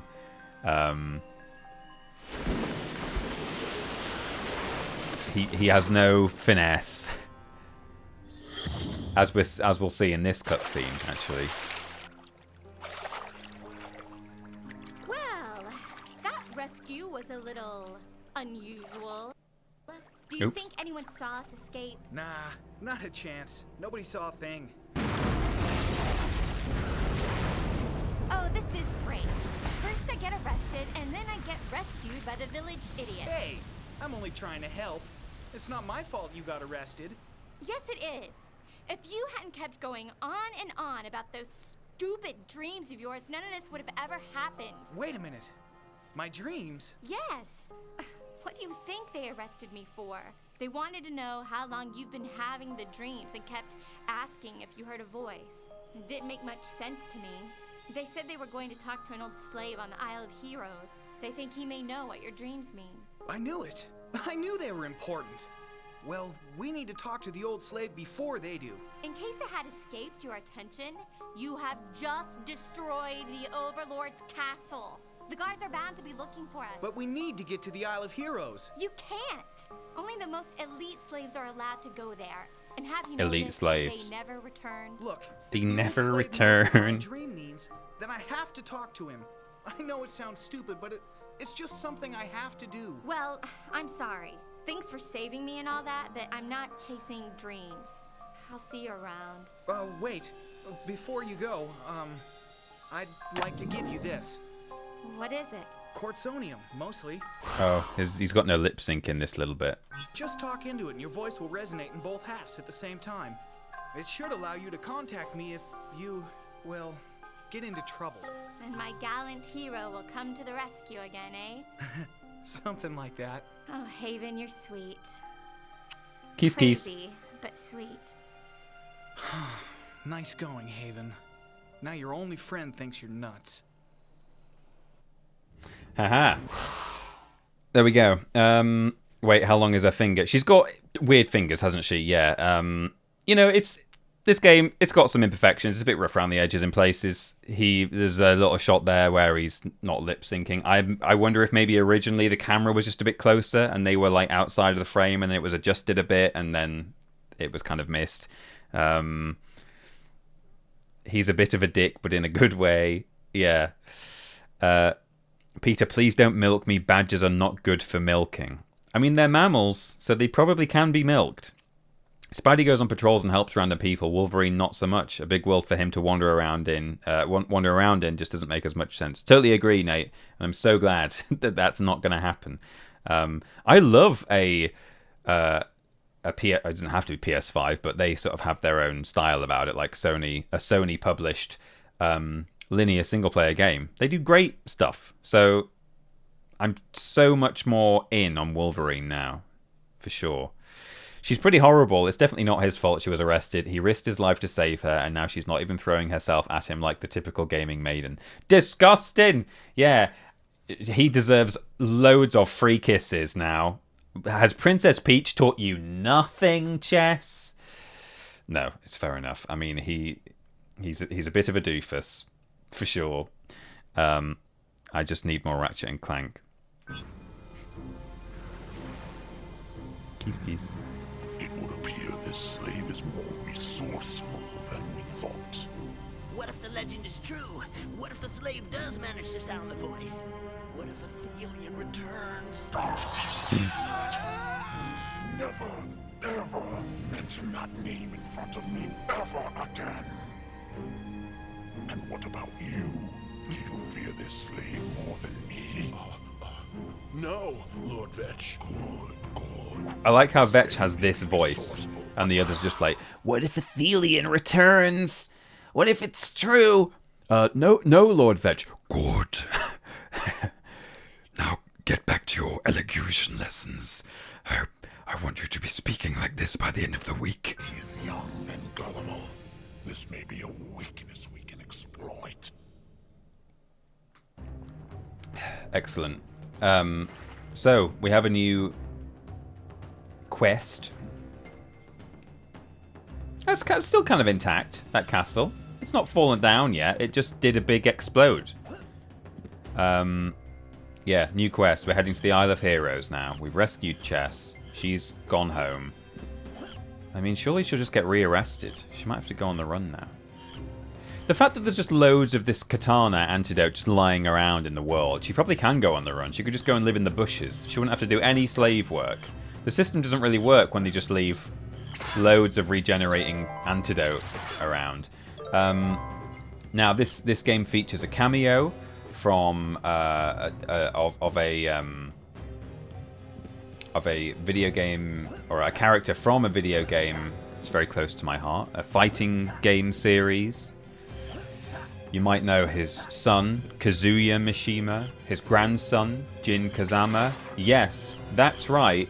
Working on this car, it's the man himself, the boss of Tekken, the king of Iron Fist. Excuse me. Hey! Hello? You blunt pest. What you going around scaring folks like that for? Scottish Heihachi Mishima. Here he is. What you going scaring folks like that for? I'm the king of fucking Iron Fist, you know. How dare you come upon... I'll drop you in a fucking volcano. Sorry, I was just wondering if you could tell me how to get to the Isle of Heroes. Oh, you need to catch a ferry for the ducks. No accents. Well, wait till you hear this next gag. He said go catch a ferry from the docks. The ducks? The ducks. Oh, you mean the docks.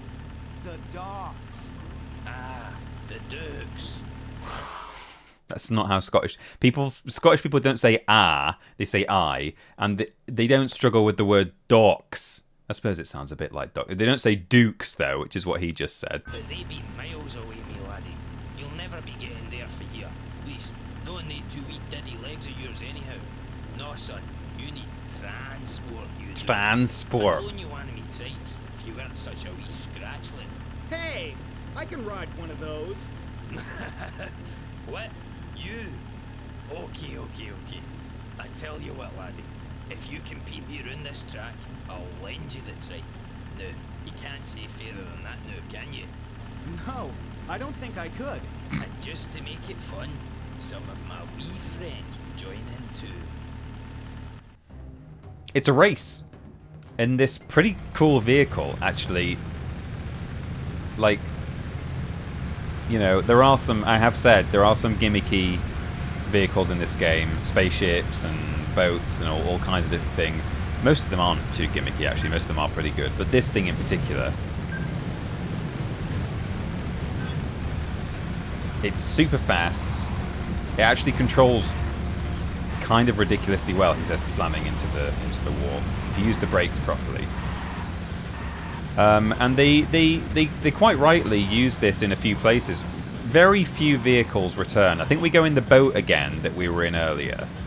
I think we'll be in that a second time. But this thing, we race in it, and then of course if we win, he's going to lend it to us. So we'll be driving in it and crossing the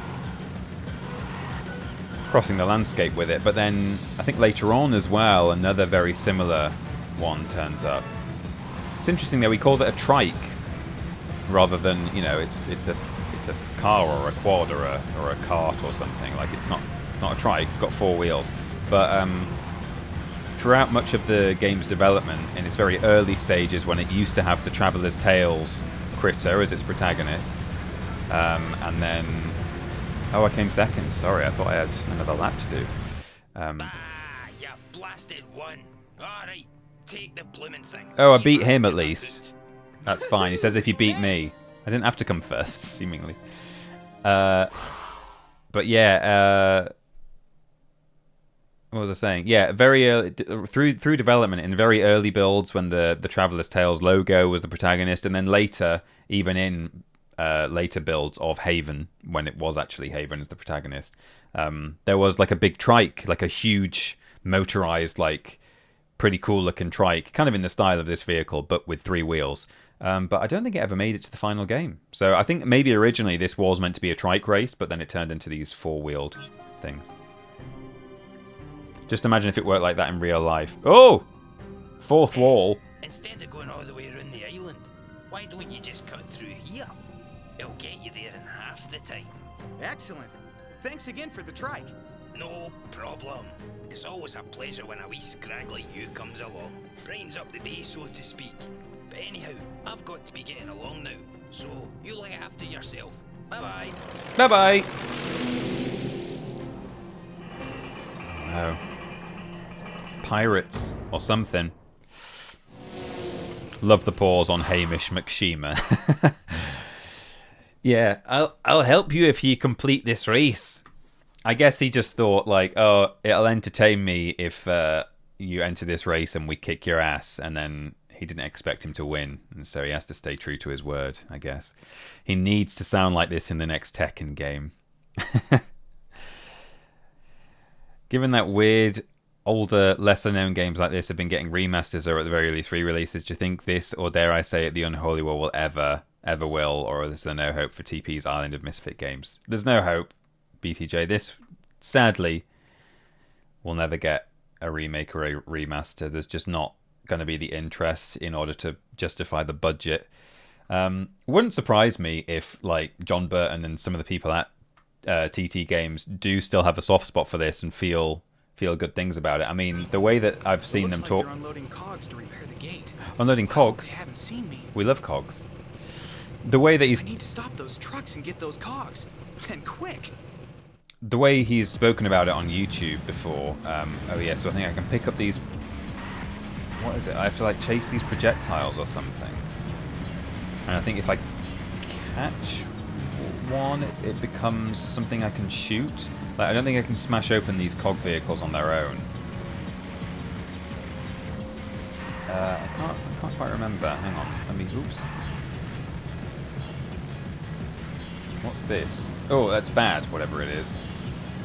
Okay, yeah, so it's like an invincibility force field, and if I drive into a thing quick before it runs out, which it's definitely going to do, it will smash open and give me the cog. Does it drop it? Do I have to pick it up? Yes, I do. Oh, and there's some he sent some baddies after me in carts. So I've got to watch out.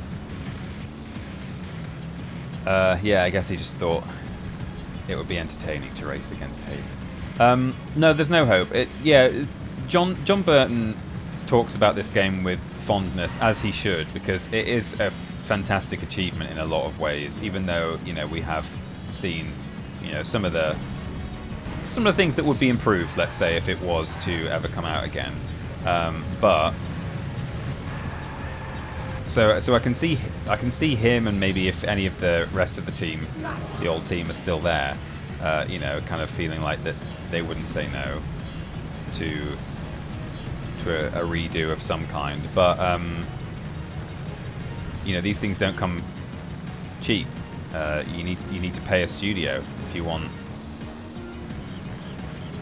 a remaster to be made, and unfortunately, it's gone over there. Yeah, people aren't going to work for free, and you can have a passionate team who are like, oh yeah, I would love to remake that game that we did back in the day. Oh, hello. However, oh, another one. Turning on the spot with this thing is a little bit tricky. Right, let's see if we can get over there quick before this runs out. Probably not. Oh, I'm just going to miss, I think. Oh no, I got it. Cog. 4. How many do I need? 5. Where's the last little vehicle? So yeah, they might have all the love in the world for this game, but it costs money to remaster these things. I mean, I guess a re-release is a bit cheaper, but you know, you have to make it compatible with modern software and modern hardware. So yeah, it's not going to happen. No publisher is going to, and I say it with all the love in the world for the game, but no publisher is going to think there's going to be enough of an audience. But then, you know, more obscure games do suddenly turn up as a remaster or a remake. Like me and Ben have sat and watched showcases, and it's like, oh, now you can finally play this on PS5, and we're like, what the hell is this game? I've never heard of this. But then that's probably more because it was more popular in the Japanese market, and perhaps we just because we don't know about it doesn't mean it wasn't hugely popular elsewhere. Whereas that's not really true of Haven in any of its regions. Thank you, my darling. Thank you so much, Dan. I'll say it again. Shenmue 3 happened. That's true. That is true. And you know, sequel to Stuntman. I mean, again, the Stuntman series was more popular than this, I guess. I mean, I don't know how. I don't have the numbers. I could be wrong, but you know, there aren't an awful lot of people clamoring for a Haven Call of the King sequel or remaster or even just a re-release. I wish there were, but there aren't. So, no. Same with Unholy War.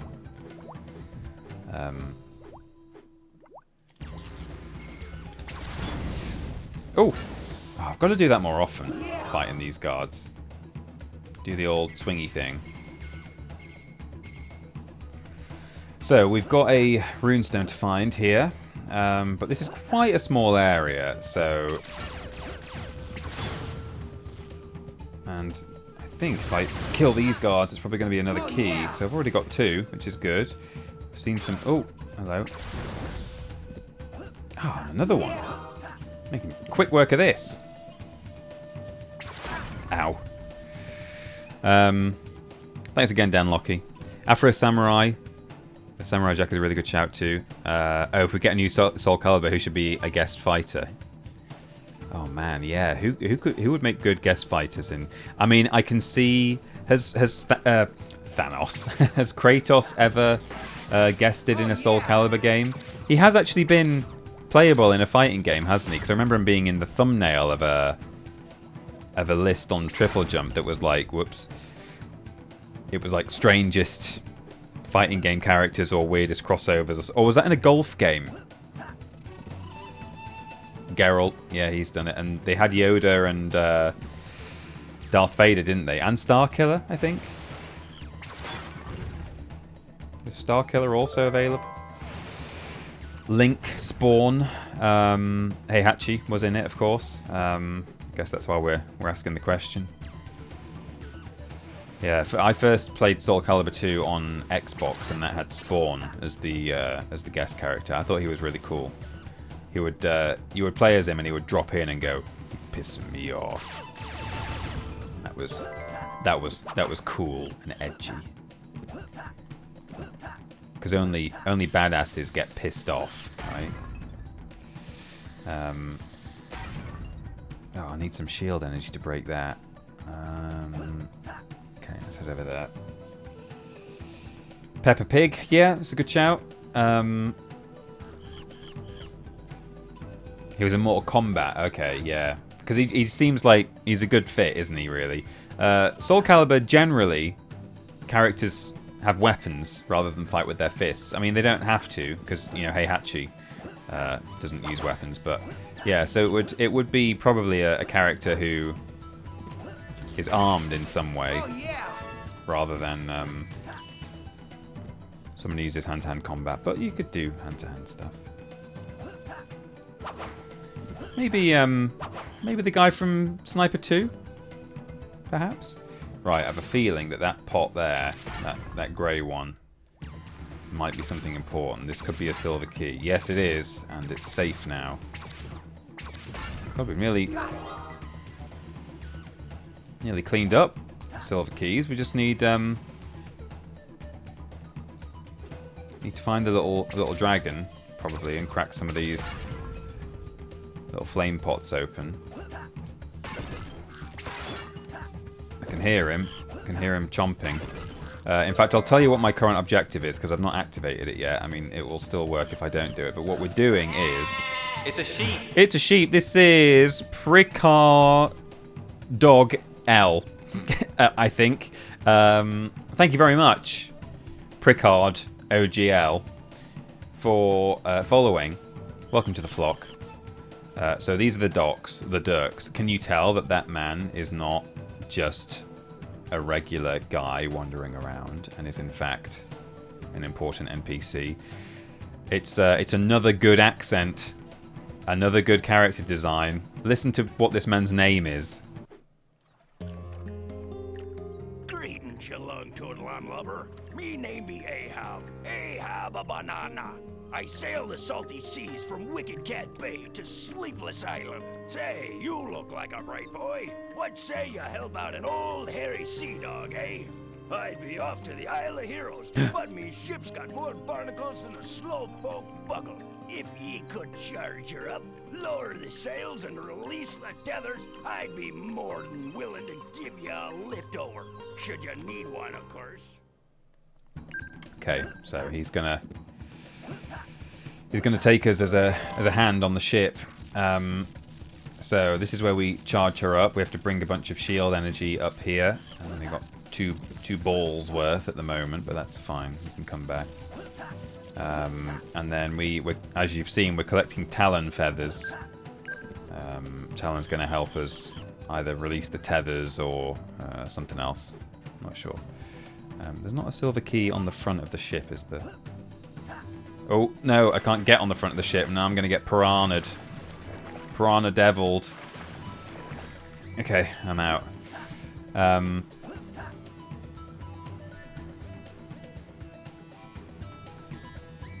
Ahab a banana. Yes. It's a real roller coaster, this game. Like, some of it, you know, it's kind of daft. I'm not gonna dress it up unnecessarily and say, you know what, like, this game, they do really good stuff all the time. They don't always, but I do love it. There's so much to genuinely love about it. Okay, we've got. I just need literally a single bit of shield energy. Here's some. How many feathers have I got? 4. Okay.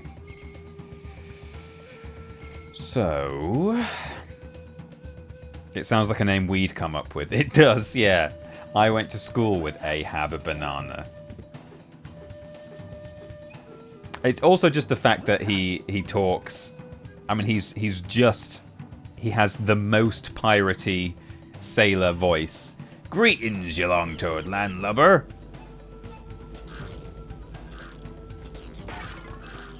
Okay. That's one of those. Come down the steps.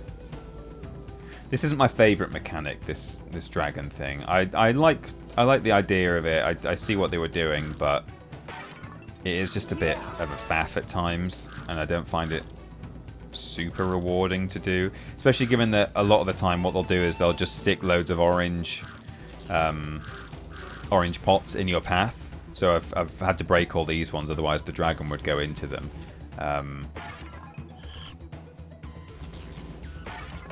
Yes, final key. We just need to find the runestone pot now. That's great.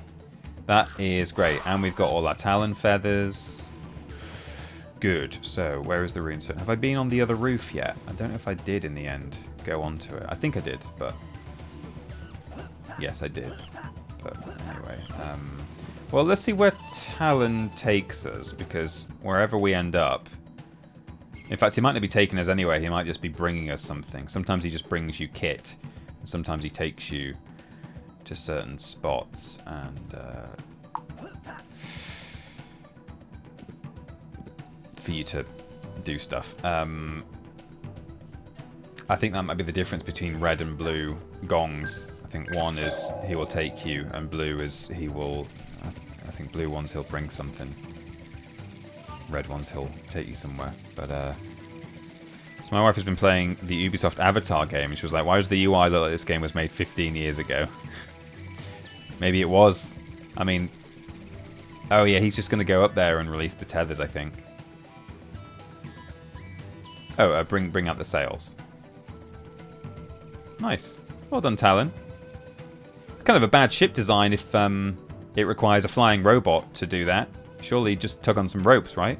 Or maybe you can tug on ropes, but Haven's like, I'm going to use my technology to do it instead.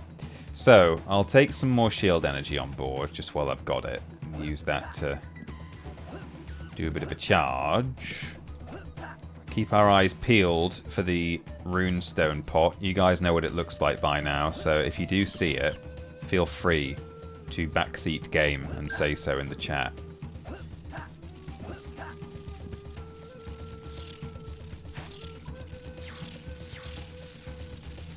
I love the way Haven mugs at the camera whenever people say goofy shit. Yeah. A lot of people do just break the fourth wall in this game, stare down the lens, and go, haha. But you know, it's got charm. I think that's one of the reasons why I like this so much. Is that, you know, I've said before many a time actually. I've used a certain word to describe the PS1 Harry Potter games, which is homespun. They feel like they were made by. They feel like they were made by a very talented indie developer on a budget, kind of thing. Like, you know, like they didn't really have a lot. I mean, I think they probably did actually have a big budget, but there's just something about them that looks like someone was really doing the very, very best they could, kind of against the odds to an extent, and miraculously produced something wonderful. You know, they've got that kind of. You know, they're like, for some reason, what I think of when I think of those games is they are like one of Mrs. Weasley's jumpers. You know, that's what those games feel like. And this, in a slightly different way, but kind of similar. It's got so much charm, so much personality. It looks so good in a lot of places. I mean, not necessarily graphically. I mean, graphically it does look pretty good for the time. Especially some of the particle effects and the distortion that you get with water and heat in the air and stuff like that. Yeah, there's a lot that, you know, does actually look great graphically. And then, you know, on top of that, there's the fact that it achieved so much technologically with the space travel that we're going to get to later. But yeah, in a kind of similar way, it's just there's something about. Yeah, the charm and the colour and the personality, you know. It's like, it does so many things genuinely well, you know, to an extent that, you know, critics should have a lot of good things to say about it. But those aren't even my favourite parts of it. You know, that's kind of how I feel. It's like, all the stuff it does really well, that's great. But there's kind of an X factor that I like even more than all those other good bits, you know? Probably the best way to describe it. See you later, Lobrotovich. Thanks for dropping in. Thanks for the raid again as well. I really appreciate it. Oh, there it is. It's up there. Oh, okay. How do I... So clearly I need to bring shield energy up here. Can I clamber up? So if I get the energy... Yes, I can. I can clamber. Or can I? How do I get up there? Around the back? Can't step on there. I need to... So basically I need to be able to get... hopefully I'll be awake enough to drop in for a bit tomorrow, but have a nice rest of the stream, everyone. Oh yeah, maybe see you tomorrow, Lobrovich. No pressure, but if you can be there, that'd be lovely. Lovely to see you. But, Oh... I think I know what I can do here. If you shoot these pots, they actually spit out energy balls. Yeah, and they're gonna come up here to me. Because the only way up here is to launch out of one of those pots, and that uses up all your energy. But if you do that, haha, clever, huh? Pro gamer. It's quite an exciting time for gaming then, with developers trying out all sorts. Yeah, yeah. And now I need to write another pirate D&D session and add Ahab. Ahab a banana. Oh, it's just a launcher. I thought that was going to be one of the little zipline things. Oh, yes, here we go. Oh, yeah. Another runestone. I can't believe we're getting them all as we go. That's unprecedented. Right, so we've charged... Ooh, I thought I might take fall damage. I don't think you can ever take fall damage in this game, apart from there are certain, like, kill pits, kill planes, where it will just not let you go. But so he said, charge her up, untether her, and lower the sails. So have we still got one more thing to do? Greetings, you long-tootling lover. Me name. Okay, we've got the whole thing again. Oh, we've got released the 3 ferry tethers. Oh, I just slammed them, I guess. They're physically here. Look, there are ropes, there are chains. I guess I just go and stomp on them or something. Oh, that's nice. They actually look like part of the scenery. You know, some objects like this in video games, it's really obvious that you have to... Oh, no. Do I just... Okay. Blum blum. Number 2. Let's see if hitting number 3 automatically ends the level. Because imagine if you had all your silver keys, and just wanted to sort of get the objective out the way and then go grab the pot before you go and speak to Ahab again. But I don't think it will, actually. I think it will, I think we have to physically go and... Oh, no, it does instantly end the level. Okay. Right, this bit gets a little tough. Someone commented on a recent... Well, on the VOD, the previous VOD, saying, I remember this game. I got as far as like a bit, like on a pirate ship or something, and then I couldn't get any further because it was too hard. Even as an adult, or not as a child, I couldn't do it. That's this next bit. Now, it's kind of fun, and it's got good music, and I love some of the designs that we're going to see, but it is a little bit tricky, so we'll see how we get on. Again, lovely music again here. There is some really nice cinematography in this game as well. Like, considering, you know, it's just PS2 graphics. Like, they do some nice... Well done, laddie. We'll make a sea dog out of you yet. Nice shots. Come on, and let's climb aboard. Ah, this is life. A sturdy boat and a sea to sail around. I love the designs of this game. I keep saying it, but... I mean, look at that. It's so... If you know Rodney Matthews, that is so Rodney Matthews. And if you don't, it doesn't matter. You don't have to know him or know his style. This is just... Uh-oh. Looks like trouble ahead. Oh, we've only just left the bay! There be pirates tracking us. I'll stay here and hold her steady. You go and see if you can hold them off until we reach the islands. Look at this interior. You never really get... I don't think you can even get into this room. I think we have a chat here, and then we leave. And, like, you know, there's a map on the table over there. I'd love to boundary break. In fact... We could do. Wait, does this emulator have free cam? Oh, maybe this one doesn't. The PS1 emulator does. Let me save state before I break this, because it quite often crashes the emulator if you try and use it. I wonder. I'll just have a quickly full screen Windows. Maybe not. Tools. No. In fact, I'll just Google it just to be sure.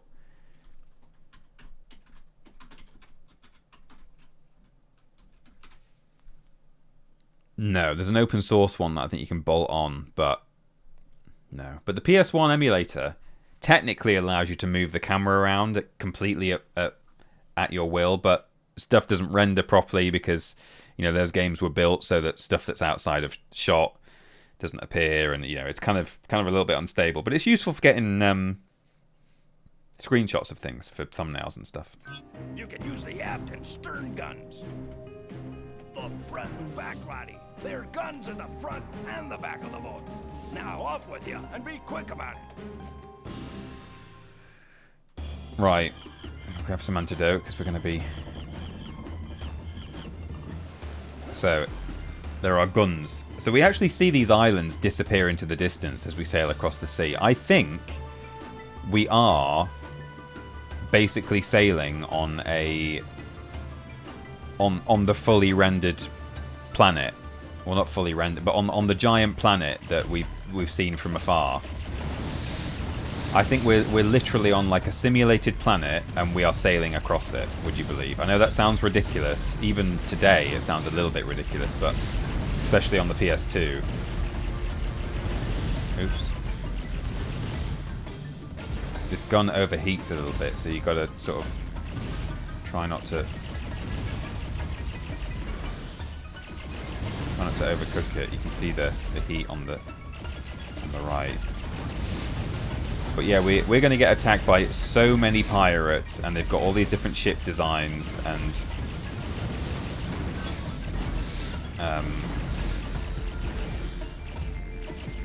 different weapons and stuff.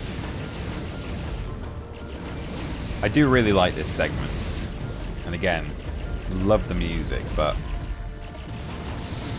it is tough. This is a tricky bit. And look, we've got this guy coming on now. These kind of remind me of what very little I know about sort of Eastern pirate ships. You know, I don't know what the golden age of piracy was in the Eastern Hemisphere, but I've seen pictures before of...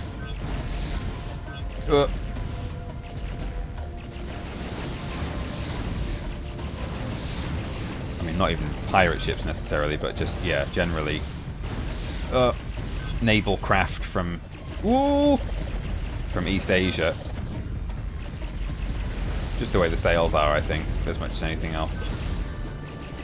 So the ship does have health, and we can just fail if we take too much damage. I'm not quite sure what indicates the ship's health. I don't know if it's Haven's health bar, or if it's that thing that looks like the shield bar, or if it's the green. The green stuff I think is my antidote. So right, it's now telling me to go to the other gun. Oh, ship's nearly arrived. Here we go.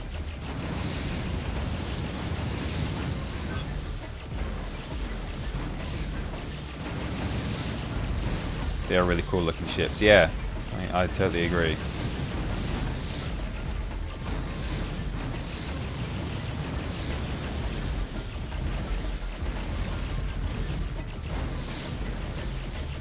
This is bonkers, so many things to shoot, yeah. Anyone planning to see the Masters of the Universe movie? I've heard it's pretty delightfully campy. I am going to see it, and I've heard a lot of people say, like fans of Masters of the Universe, saying that, like, you know, they cater to the fans in a nice way. You know, it's not a serious time. It's like really kind of over the top. Like all the Gen 1 characters are in there. There's loads of fight scenes. I'm really looking forward to it. I can't wait. I've seen, you know, again, internet chuds get really mad that there's like that it dares to, and it might not even actually, this might not even be true, but it might just be the way they've chosen to interpret it, but that it dares to even talk about masculinity, and that, you know, he's got his pronouns on his office desk. You know, I mean, let's not open another one of those cans of worms. I spent long enough talking about topics like that at the start of the stream, but anyway, I've seen, what I'm trying to say is there are some people online who are furious about this film, and the, you know, ones who say that they're big Masters of the Universe fans. But I tell you, actually, the guy who I saw on Reddit today, that's one particular example I'm thinking of a guy who was on a podcast, and it was like he freaked out about it. He was livid. But in the same breath as he was having a go at this movie, he was saying, "Fuck this movie, and also fuck Masters of the Universe Revelations on Netflix." And it's like, hey, I loved Revelations, or Revelation and Revolution. So if you hated it and you also hate this movie, then I will probably love this movie. So can't wait. Me and Amy are going to see it. Amy doesn't really know anything about Masters of the Universe, but she's seen the trailer and she's game. So can't wait. Probably just need to book a ticket and go, to be honest. I'm trying to think if I've got plans tomorrow evening. Yes, I have. I've got big plans tomorrow evening. I'm streaming. I mean, possibly I could... I mean, have we got another pirate ship coming, or are we leaving? You see how the islands have faded into the distance? That's not... I don't think that's just a sort of a rendering trick where they've been made to kind of shrink over a fake horizon. I think this is an actual simulated planet. I know that sounds ridiculous, but you'll see later, if you've not seen me play this game before, that this game is capable of simulating entire planets. Small ones, granted, but, you know, ones with actual continents that you can fly across in a spaceship. Again, not really populated with anything, just trees, but they're there. But yeah, I wonder if maybe I could squeeze in a trip to see Masters of the Universe tomorrow night before Summer Game Fest. Oh god, I don't want to run out of health here. I wish this gun didn't have quite the cooldown that it's got. I'm trying to, when I'm shooting projectiles, to just tap it, and then when I'm aiming at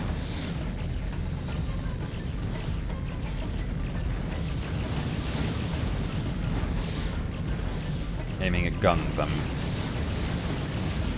letting it go. I really wish there had been, like, this is a really specific thing to say, but it would combine like several things that I really like in a really cool way. I wish there had been a very early, I mean around the time this game came out actually, I wish there had been a, oh look, this is a hover ship as well, that's so cool. Oh, it's so cool. I wish there had been, circa the release of this game, a very early CG animated TV show. You know, a sort of like a Mainframe, they were called, the animation company who did Reboot or Beast Wars. I think it would really lend itself in a cool way to, like, I'd love to see this rendered, almost rendered in worse graphics, I guess I'm saying. I mean, in some ways it was better than, you know, like the stuff that you could animate at this time was better than you could render in a live gameplay setting, but in other ways kind of worse. Like you can get some real like grime and grunge going on in your textures here, whereas stuff like Beast Wars and Reboot, everything was very smooth, you know, so in that sense looked worse, but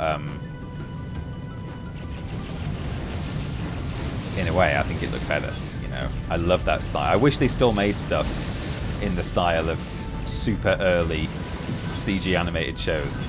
You know how people still make PS1 style indie games and stuff? Someone needs to make a Beast Wars style Saturday morning TV show for people my age. You know, speaking of Masters of the Universe, I need more of that. I need more like pulpy science fantasy kind of sword and sorcery. Sword and planet is a genre and is an aesthetic. Would you believe? Kind of like Edgar Rice Burroughs stuff. What was it called? The Prince of Mars or something, or Princess of Mars. What was that film called that had like a massive budget and did really badly? It was based on the, you know, the one. John Carter, yeah. Cheers, Nate. I thought you'd know, Nate. I was like, Nate will help me out on this one. But yeah, all the like John Carter style stuff. There is a genre called Sword and Planet that kind of refers to that kind of, you know, mid-century sci-fi that kind of, yeah, is set on other planets with spaceships, but there are also wizards, you know, that kind of thing. Oh, I might, just so that we don't have to do all of this. I've done it again, but I do have to do it all again. God damn it! You can use the aft and stern guns. Shit! The front and back body. Do you know why I'm doing that? Do you know why I've done that? Is because the key, literally the key bindings are different on the PS2 Go emulator. into the garden and bury yourself where none of us can see you. You're making us puke. I love that both times I've done it, the reason I've done it is because I've been trying to not have you guys have to watch me do the entire fucking thing again. You guys can't see what I'm doing here, but I'm going on a menu at the moment. It's changing. I will use the bucket and I'll be sick. I was literally like, if I die on this last ship, we'll have to do the entire sequence again, and I don't want to do that, so I'm going to press the button, that means cycle through.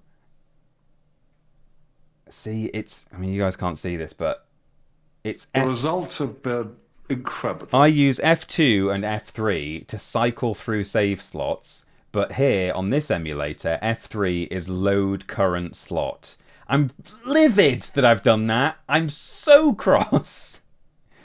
Oh my god. Right. Right. Select next save slot. F3. Select previous save slot F2. Save F1. Load F goddamn fucking 4. Guys. I am so sorry. So back on the boat. Sorry. Now off with you and be quick about it. I mean, it's almost almost as though we can kind of pretend that I didn't press that key, but I instead died on that final ship, the final galleon. It actually tells you how many. It says protect the ferry from the pirate ships. Then it says, like, you know, protect from the two sloops or whatever. And then the final one is the pirate galleon or something. We'll pretend that what I did there is die on the final ship. And, oh, nice. See, that was a better start there. What is that? How long is... Oh, that's what this gun shoots. Okay.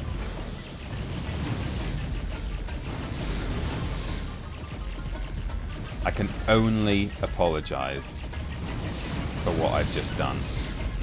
That's what cheaters get. Cheaters never prosper. Peters never prosper. The unfortunate thing is, not only is it me who's not prospering, but you guys have to suffer through an entire redo of this section. Anyway, I have updated my save states, my key bindings, and we will never ever do that again. I've never done that before. In all the years of streaming, I don't think I've ever done that live. I might have done it once by, you know, literally just nudging the wrong key at some point in my life, but I don't think I've ever done that on a live stream before now.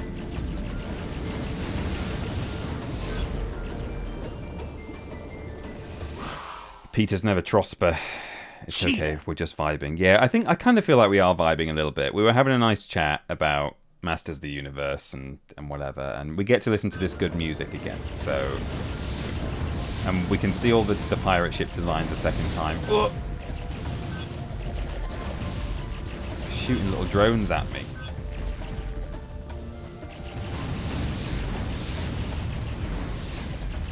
I feel like these projectiles are slightly over-engineered. They're very ornate, aren't they? Ornate right and back. Whoops. No!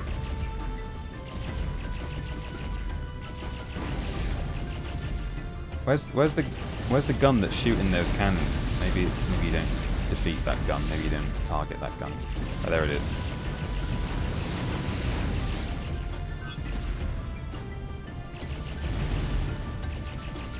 The beep it's making whilst I'm shooting is the sound of the gun overheating. The beep it makes when I have... I'm sort of a bit out of sync with these guns that are swapping over. There we go, that's it. The beep it makes when I've just defeated some ships, like this. Well, it will do, is... It's alerting me to the fact that I need to cross over, and does that bar refer to? I think the blue bar on my HUD refers to the health of our ship rather than my shield. Let's see. Next time I take a couple of hits, see if that blue bar goes down at all. I've just done a shield slam on the floor to see if that would make it go down, and it seemingly didn't. So I think we've actually got quite a lot of health. I must admit, I'm finding this less difficult than I did as a child, and we probably wouldn't have died on the final pirate galleon, so I probably didn't need to mess around with my keyboard there. But hey, VOD Squad, at least you can skip ahead. I mean, don't do. You're going to miss all my amazing, insightful remarks about how you know, I hope that Battle Cat in the Masters of the Universe movie has a voice and speaks like Cringer half the time and isn't just Battle Cat all the way through. I mean, I don't really mind one way or the other. That's not an actual opinion, but... Oh, jeez, Adam, I don't know if I want to do this. That's my Cringer impression. Which, you know, if you've not watched an animated show from the 80s, will be meaningless to you. But that is how he sounds. It's just like that.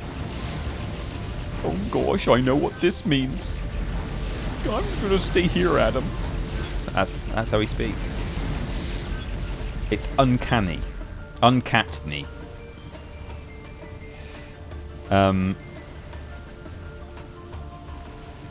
Do.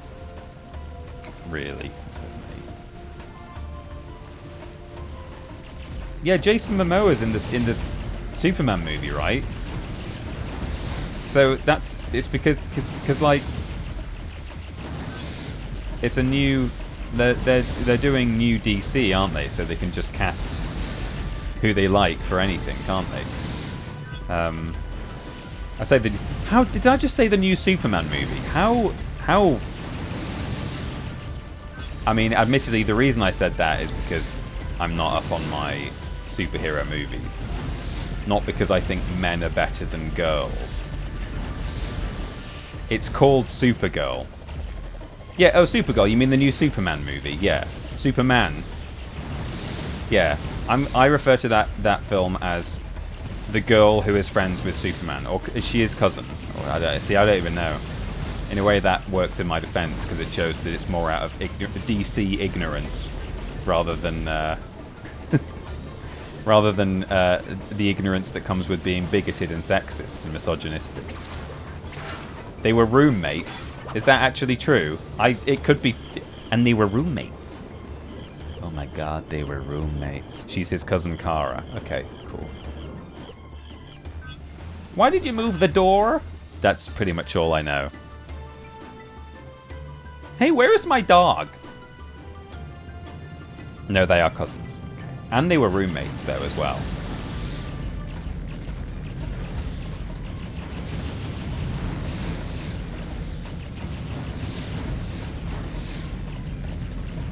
Oops. Super roommates. Yeah, see, that blue bar's going down as we take hits. So that's good. It means we've got more than half our health left. Yeah, see, so look. 4 small pirate vessels, the pirate catamaran. Now we're fighting the pirate hover ship, and then we're protecting it from... Oh, that's just an overall objective that's sort of carrying through. But then, yeah, the last one is the pirate galleon. I love that this one hovers. It's so cool. It's just a small touch, you know. But it really, really sets it apart.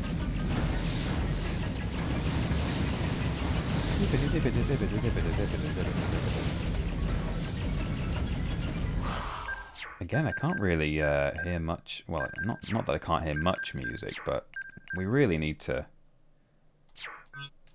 get a bit more of this going on.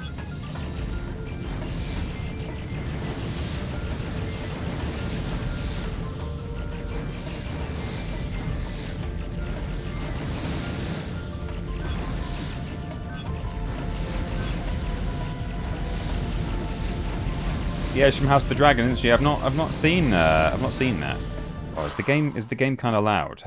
Should I have instead been turning stuff down rather than turning music up? Let me turn the overall mix down. Looking at my levels in OBS, it kind of looks like it's loud as hell. Turned it down a bit. If that was wrong and you want me to put it back, then I will. But best dog. Yeah, I've not watched House of the Dragon yet, and I should do, because I did like Game of Thrones. And actually, I didn't hate the Game of Thrones ending as much as a lot of people did. I definitely thought, you know, it wasn't good. Especially picking Bran as the next king, because he has the best story. I wouldn't even argue that he does have the best story. He has the weirdest story. You know, it's a stupid basis of picking the king anyway. You didn't vote for a king.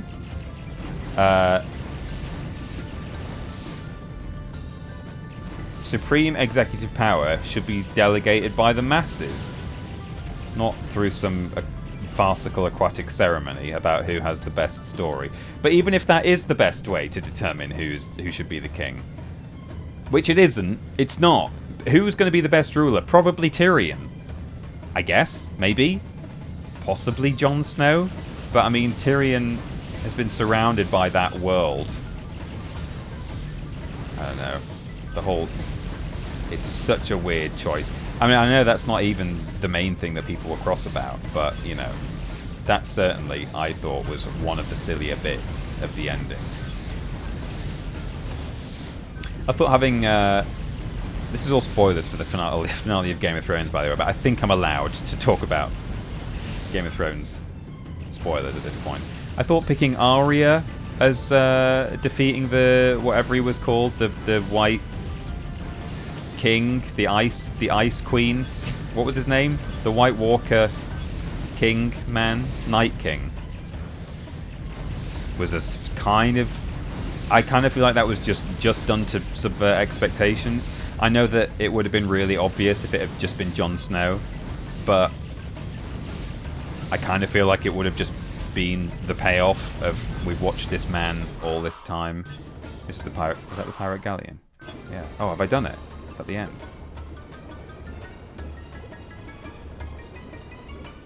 We're coming up on the Isle of Heroes now. We actually saw it on the horizon.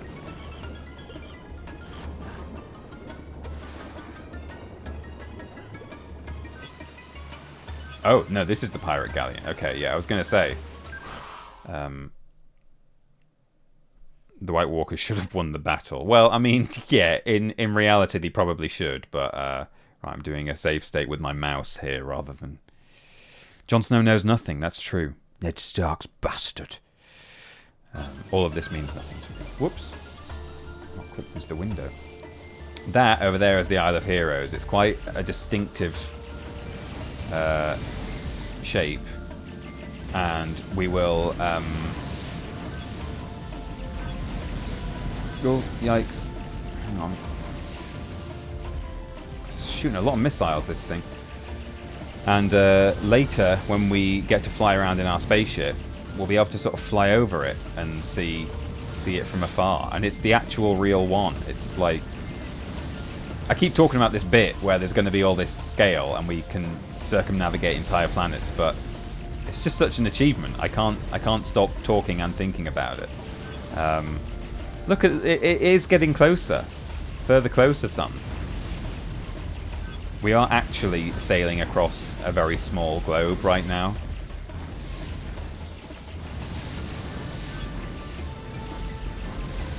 Also, they ran out of source material. Well, yeah, I mean, it doesn't help that your boy George, your boy George, oh, you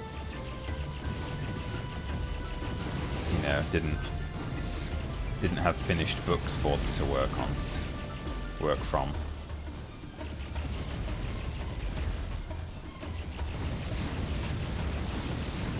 So yeah, I know this has been twice as long as it should have been, but even cut in half, I think this bit maybe goes on just slightly too long. But I do, as said, love these ship designs, love the music, and actually quite enjoy the gameplay, if not for the cooldown. It should still have a cooldown, but I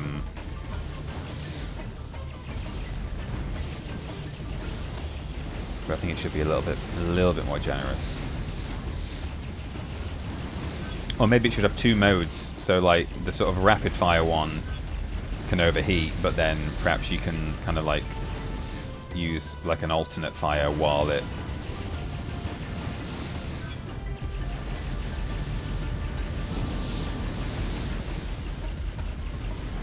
Okay.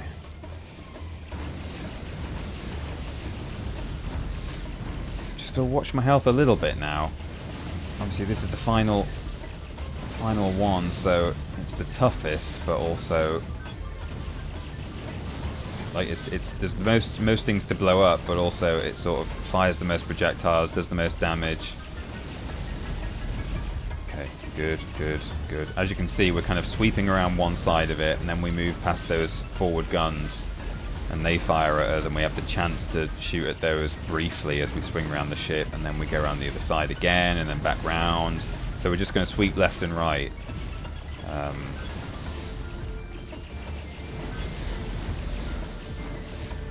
I'm going to try and get one of these guns now.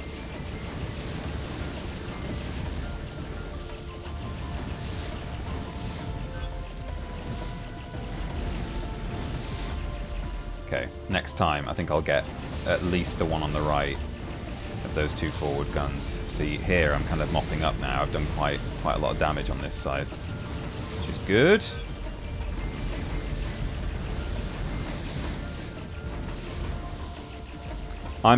That's another game I've remembered that was at the showcase, Until Dawn sequel.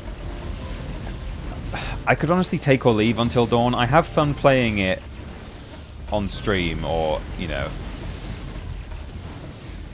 having a bit to drink at a party and kind of playing it with a bunch of friends. But you know, I follow a lot of people on social media who love Until Dawn and genuinely like things like Wales Interactive, or at least Supermassive game. Oh my god, the ship's making a pass over the top now.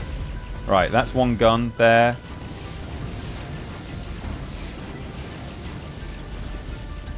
And that's, I think, the other one. So I think we've just got this side of the ship to do now.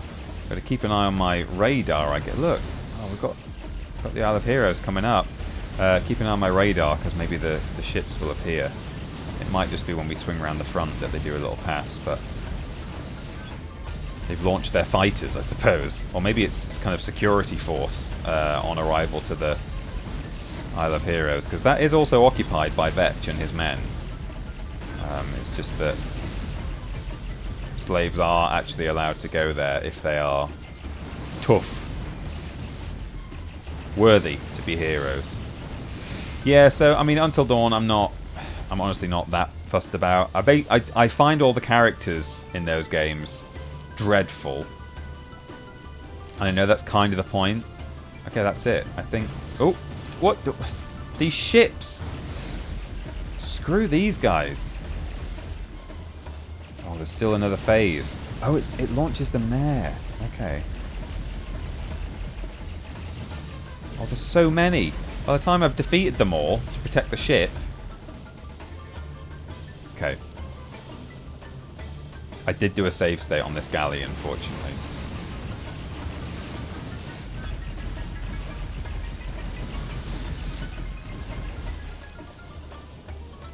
Oh, there's guns up there. I thought I was still taking damage in between these.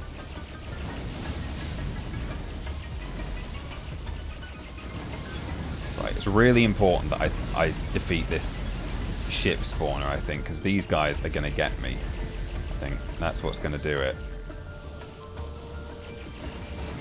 Oh, I don't have a lot of health left.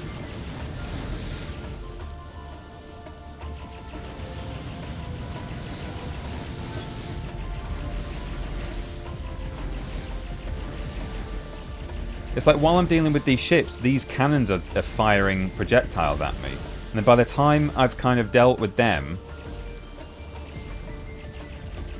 this thing launches another set.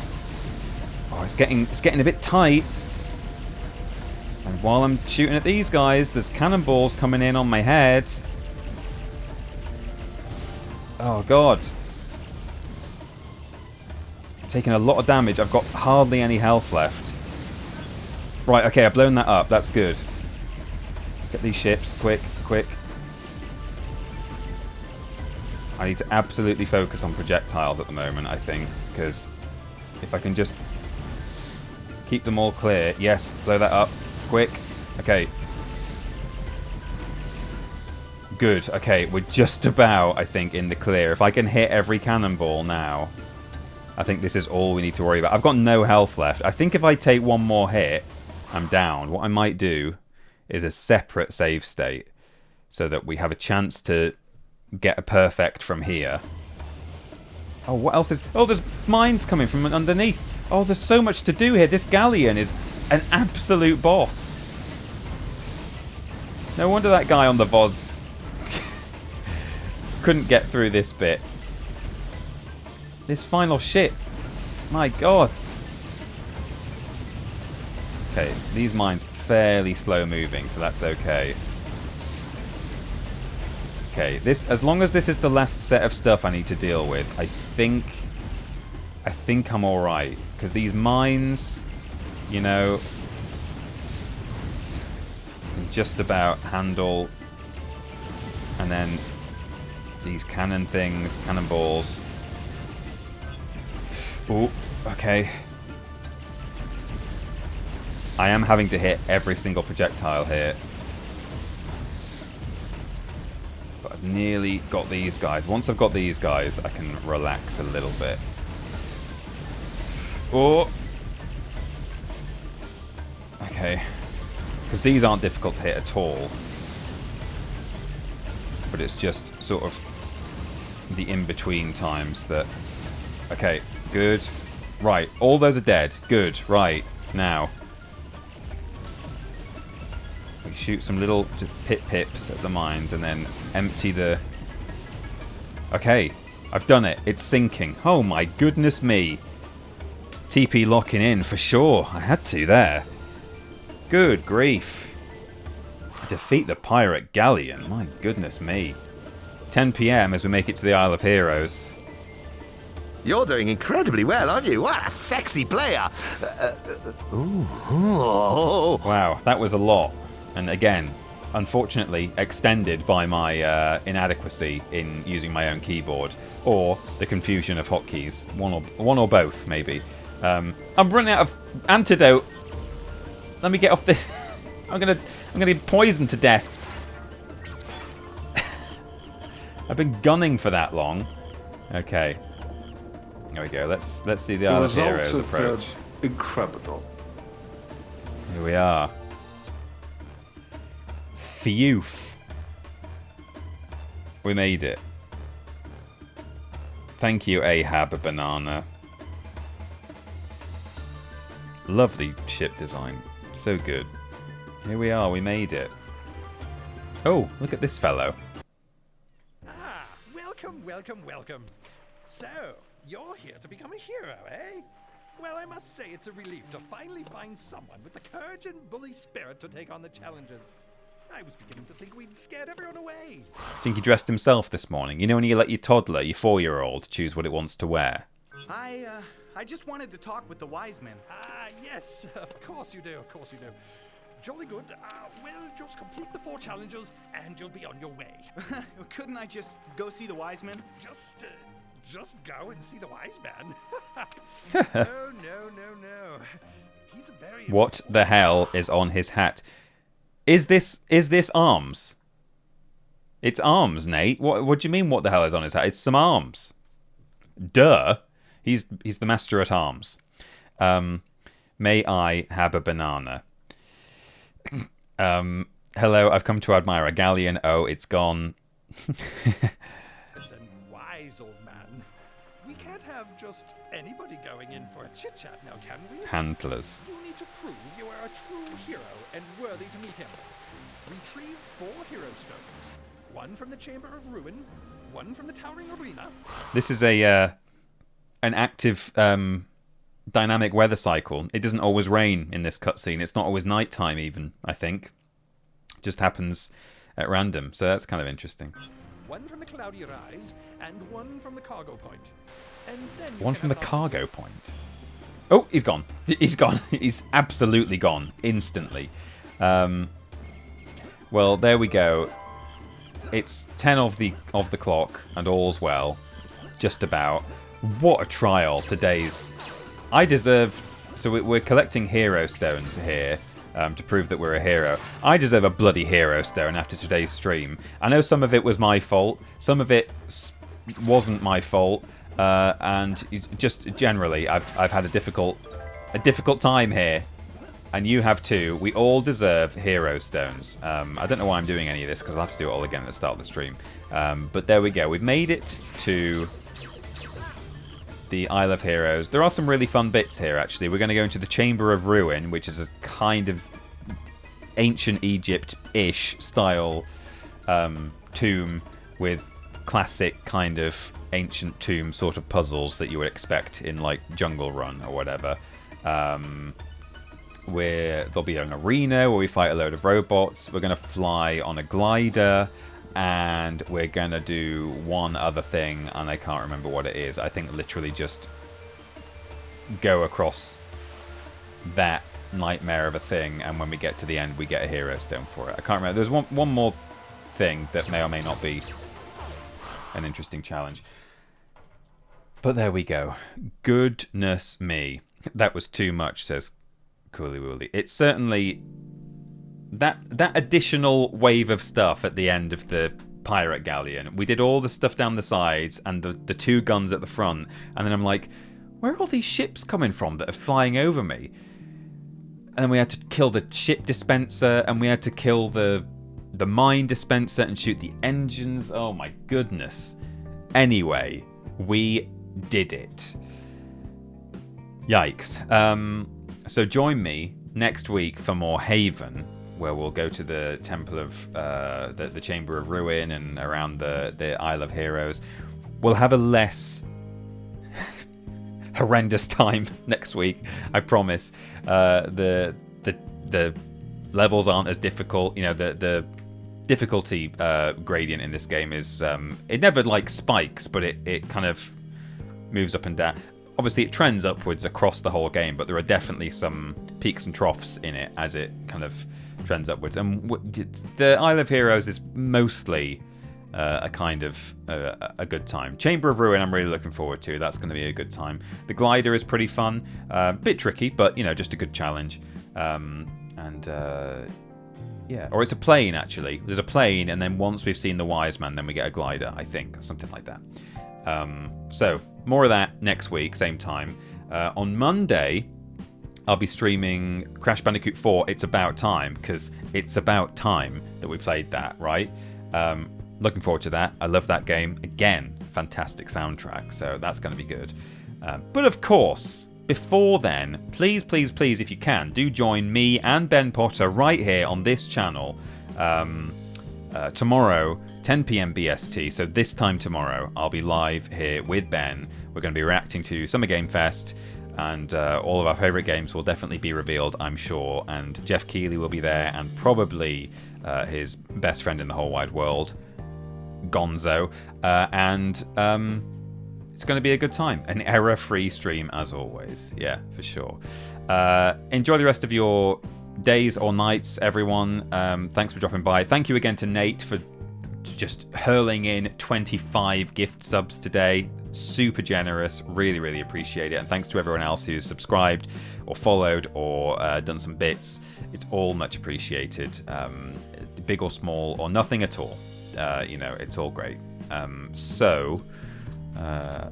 don't tend to have many friends, full stop. No, that's not a full stop. I don't tend to have many friends streaming at this late hour. I need to make more friends who like to stay up at night. So, you know, I think that's it. I'll call it there. No one's live. So that's it. Cool. Right. See you all tomorrow, hopefully. VOD will be available for this, as usual, and in theory, there'll be a VOD for reactions tomorrow. I don't see why not. I'm an official co-streamer, so I guess as long as I mute the stream, should be fine for the VOD, because there will be licensed music. So it'll be the usual setup, watch in a separate window at your end, and have our reactions alongside. Cool. See you later, everyone. Have a good evening/day, and see you tomorrow, hopefully. Bye.